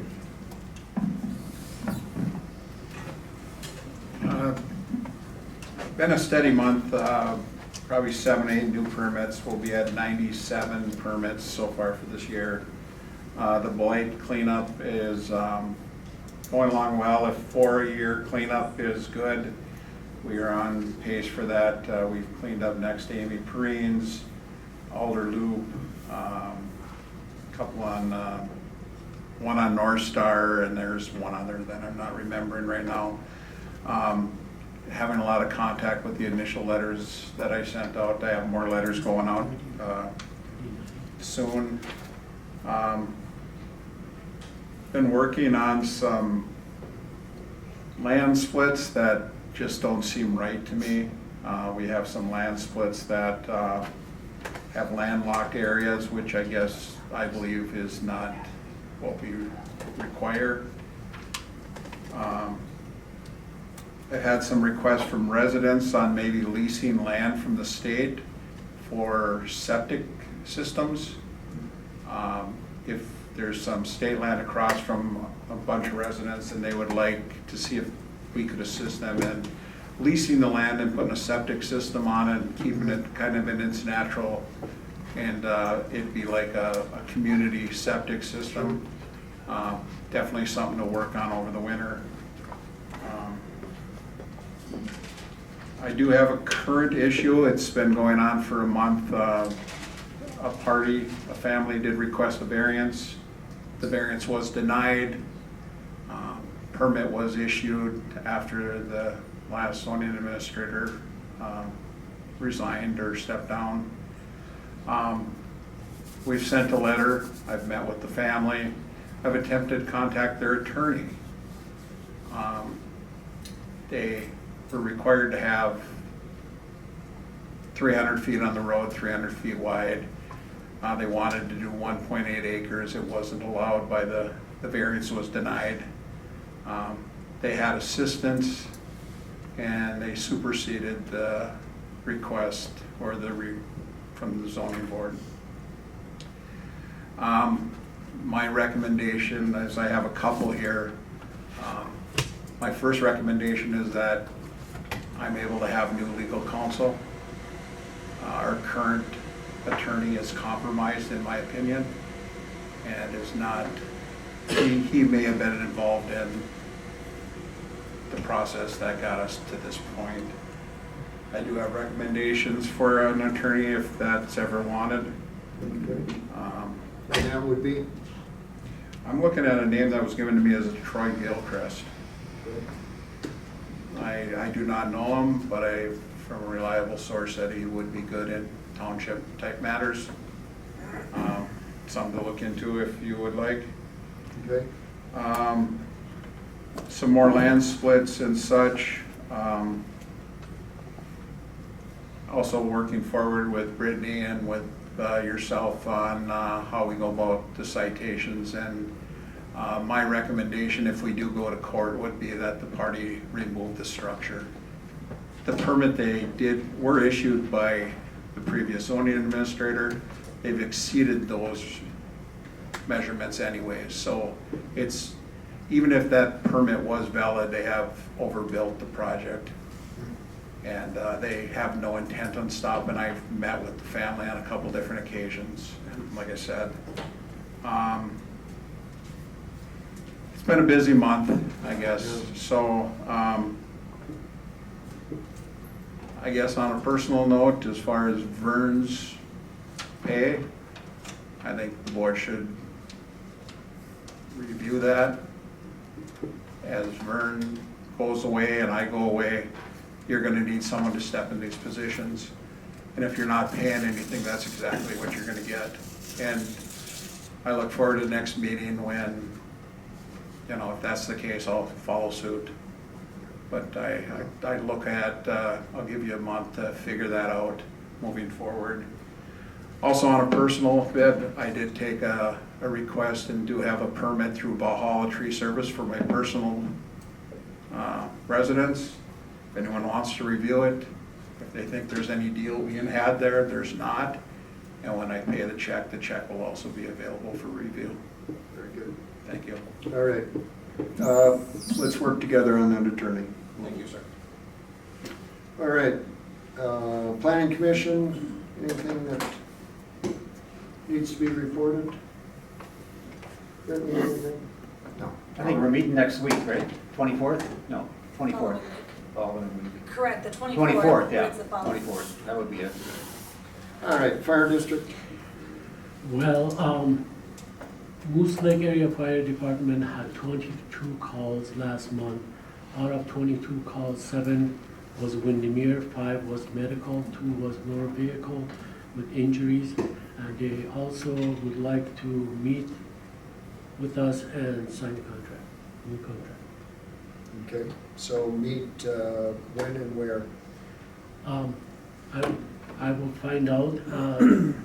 I said that I need to check with the board. First of all, we need to decide whether we're gonna sign a yearly contract or they like 5-year contract. But my recommendation is let's go here 1 year at a time. All right, well, that will be, so at this point, we don't have a time or place to meet with them? No. All right.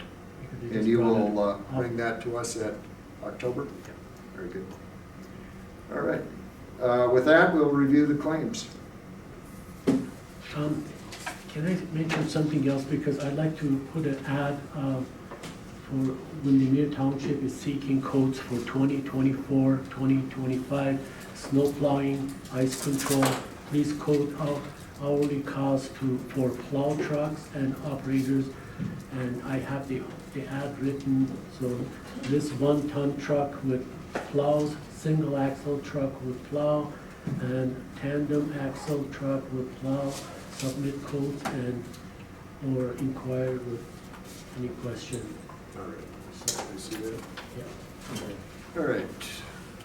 In case anybody didn't hear, Tony is asking that Windemere Township, we put an ad out that Windemere Township is seeking quotes for the 24-25 snow plowing.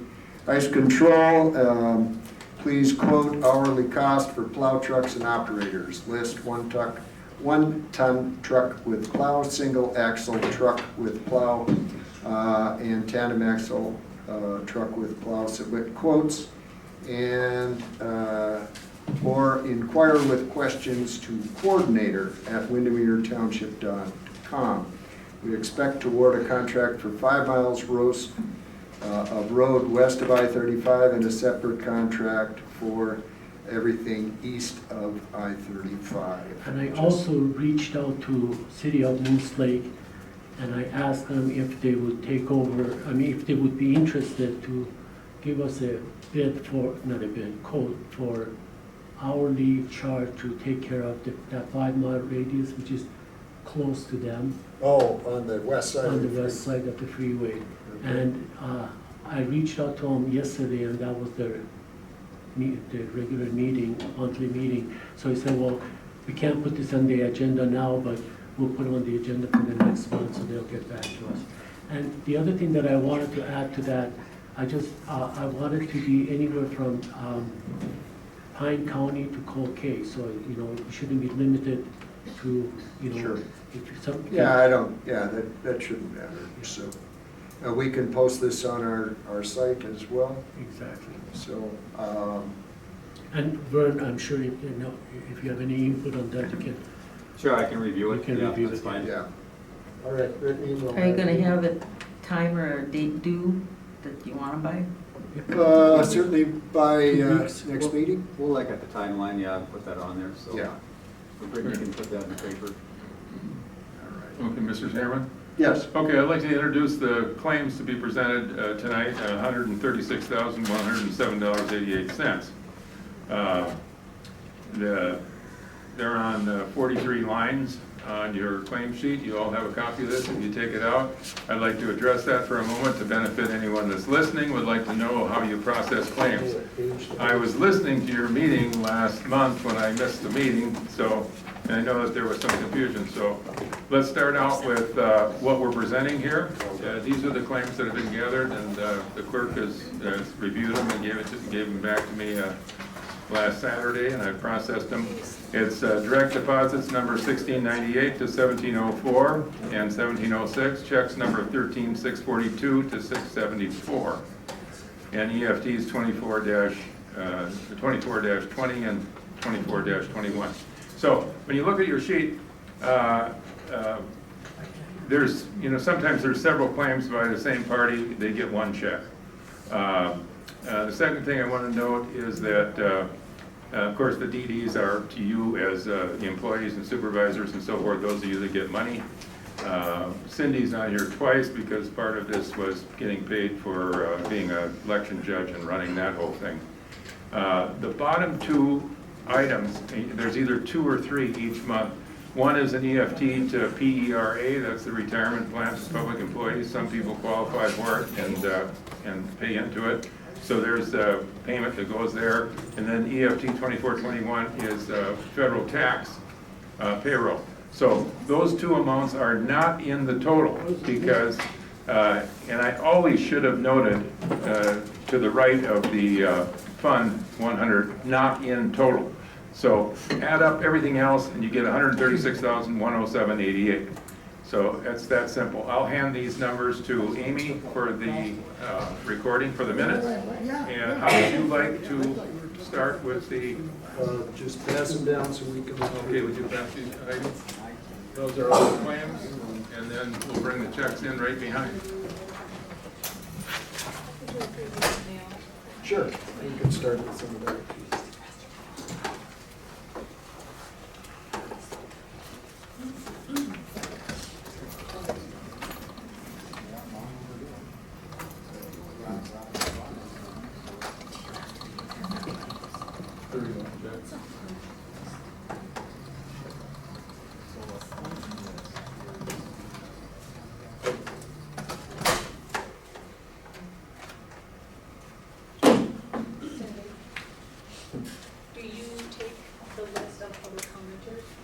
Take the public comment list? Are you done with this? Yes. Thank you.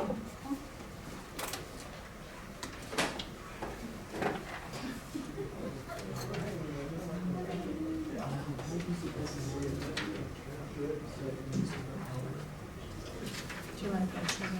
Yeah, sure.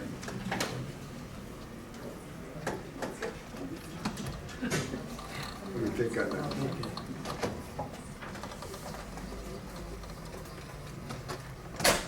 What was the last one here? You're gonna be the last one here to break down afterwards. We got a check, we got a check. This was the intent. You say 50 cents, Yeah. 68 cents. Oh, excuse me. Yep. Underneath it is all. We'll say 68. Yeah. What I call it. Good. You have to do any pre-planning?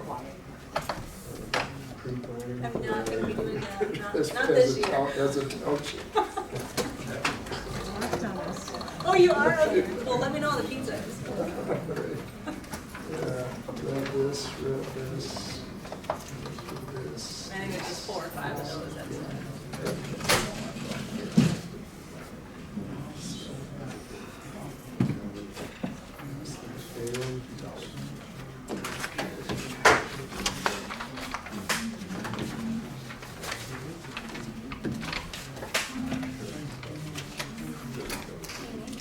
Amy, did you take this?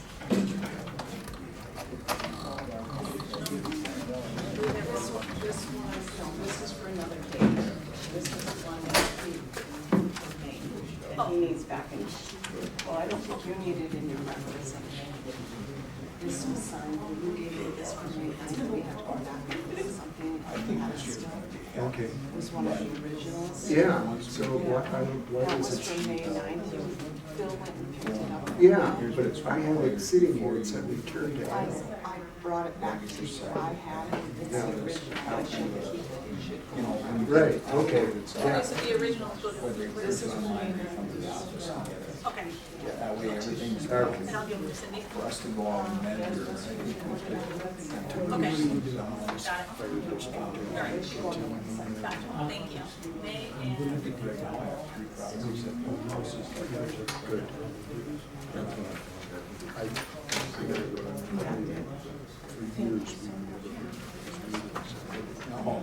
For years. We're not quite there yet. Yeah. Okay. Dale doesn't have enough dump trucks right now. He got one load on it. We've got actually a dumpster coming tomorrow. Mike's trying to get on.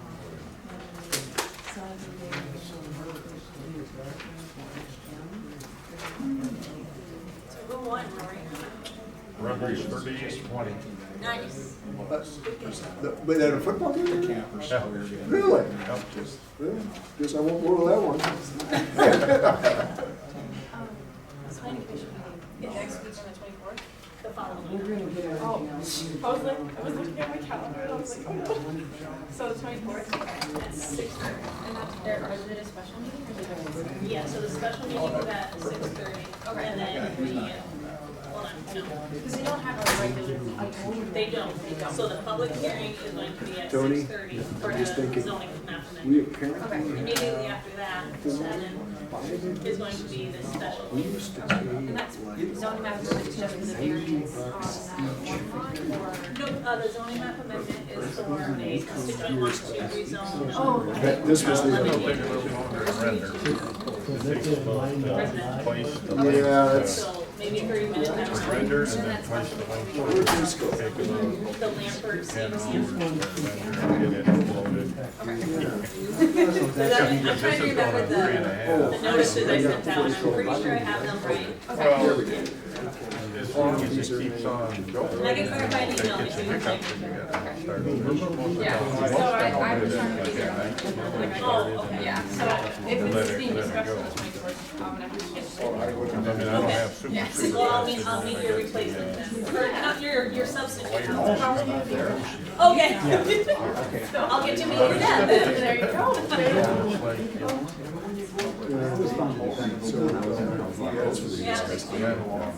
Well, what they did was, so they released the upload. To be able to get all that stuff. So I'm actually getting pretty decent upload speeds compared to anybody, everybody when they was there, the speed was all down. Okay. So I don't know if you're looking into that or not, but before I have to come back for a second option, it'll be on. Does he work at You know, all? so at least with them, I get like 10, I get like 10 uploads, which is great. But, He doesn't have any access to grant funding, but we usually which does, point you towards the right track to do that. And then there's like the contract, there's a project manager that will. Well, if you got it, I'll take it. Thank you. Thank you. I got the company calling, well, hey, we got a better deal. I said, well, the only way is that you pay me. Is this the official then? Yeah, anyway, nobody's taking me. They might one day, you never know. oh, and that's. Oh, yeah, we just got to be on but, anyways, it's really good, so.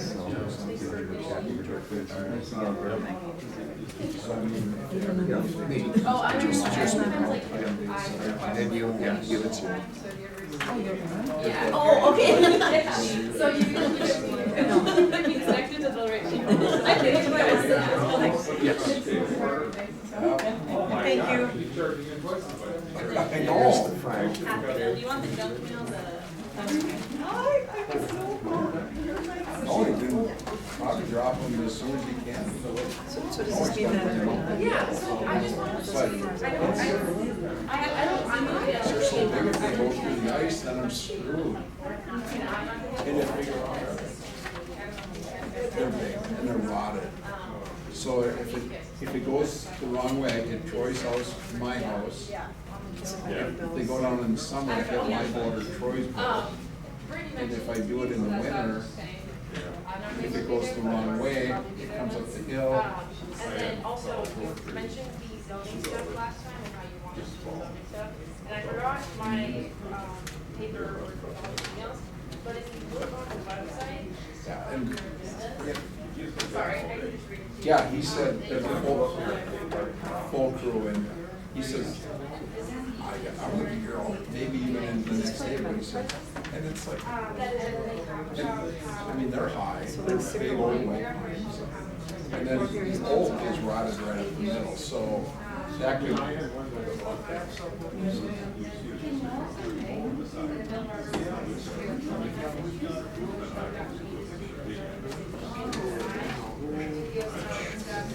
When was the primary? 13th. That's the Porter's Pizza. Oh, yeah, now have a pizza permit. So I need to do those. Cindy, this contract's been over since April. The content, do not pay this. It's been over since last April. I don't know what, please don't pay it. If it comes back, have them call me. Okay, so I didn't know that. Yeah, that's It's okay. interesting, Paul should be in on The colors map didn't clarify everything, and so they were talking about. how long the period is that? I was wondering. I don't freeze Yeah, that. and then do you take the junk mail, the evergreen, that pile of them? Yeah. I have a pile of it, I don't And there's, know. Dennis mentioned, I mean, I haven't talked to them about. No, I. Al, Heidi, do you guys? No. Are we supposed to keep that junk mail for 7 years, or? That's, you know, get out that, you know, and then they're gonna. 7 days, okay. The level, till the next one matters, you can have it down there Yeah. for reference. It'll be kindling for my whole. No, and, you know, Andy and Dan, one of the guys, they work for us at the station. They'll come in on big shows and help us rig. Riggers, yeah, well, they climb.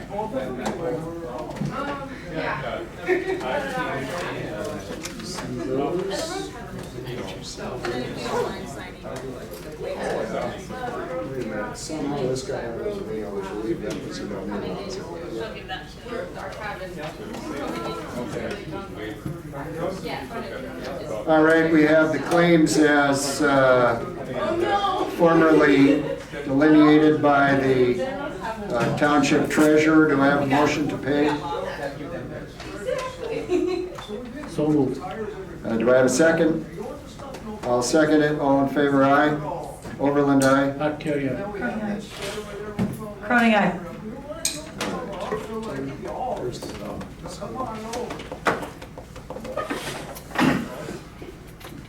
So we are adjourned. Not yet. Almost. Hang in there. We're close. I I was know. like, no one's moving. This is one of the longer ones. I was off a little bit. You were, and I'm thankful.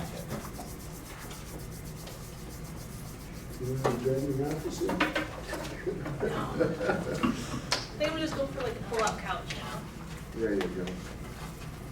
You can pass that on down if you want. Go to Cindy next, or? Well, it doesn't matter. Cindy or Paul, both have to sign.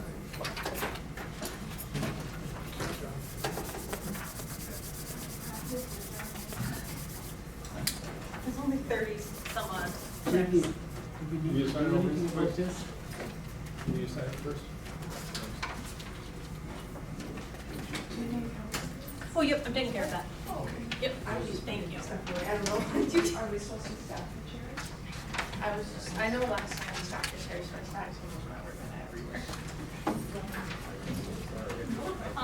Rory. Rory,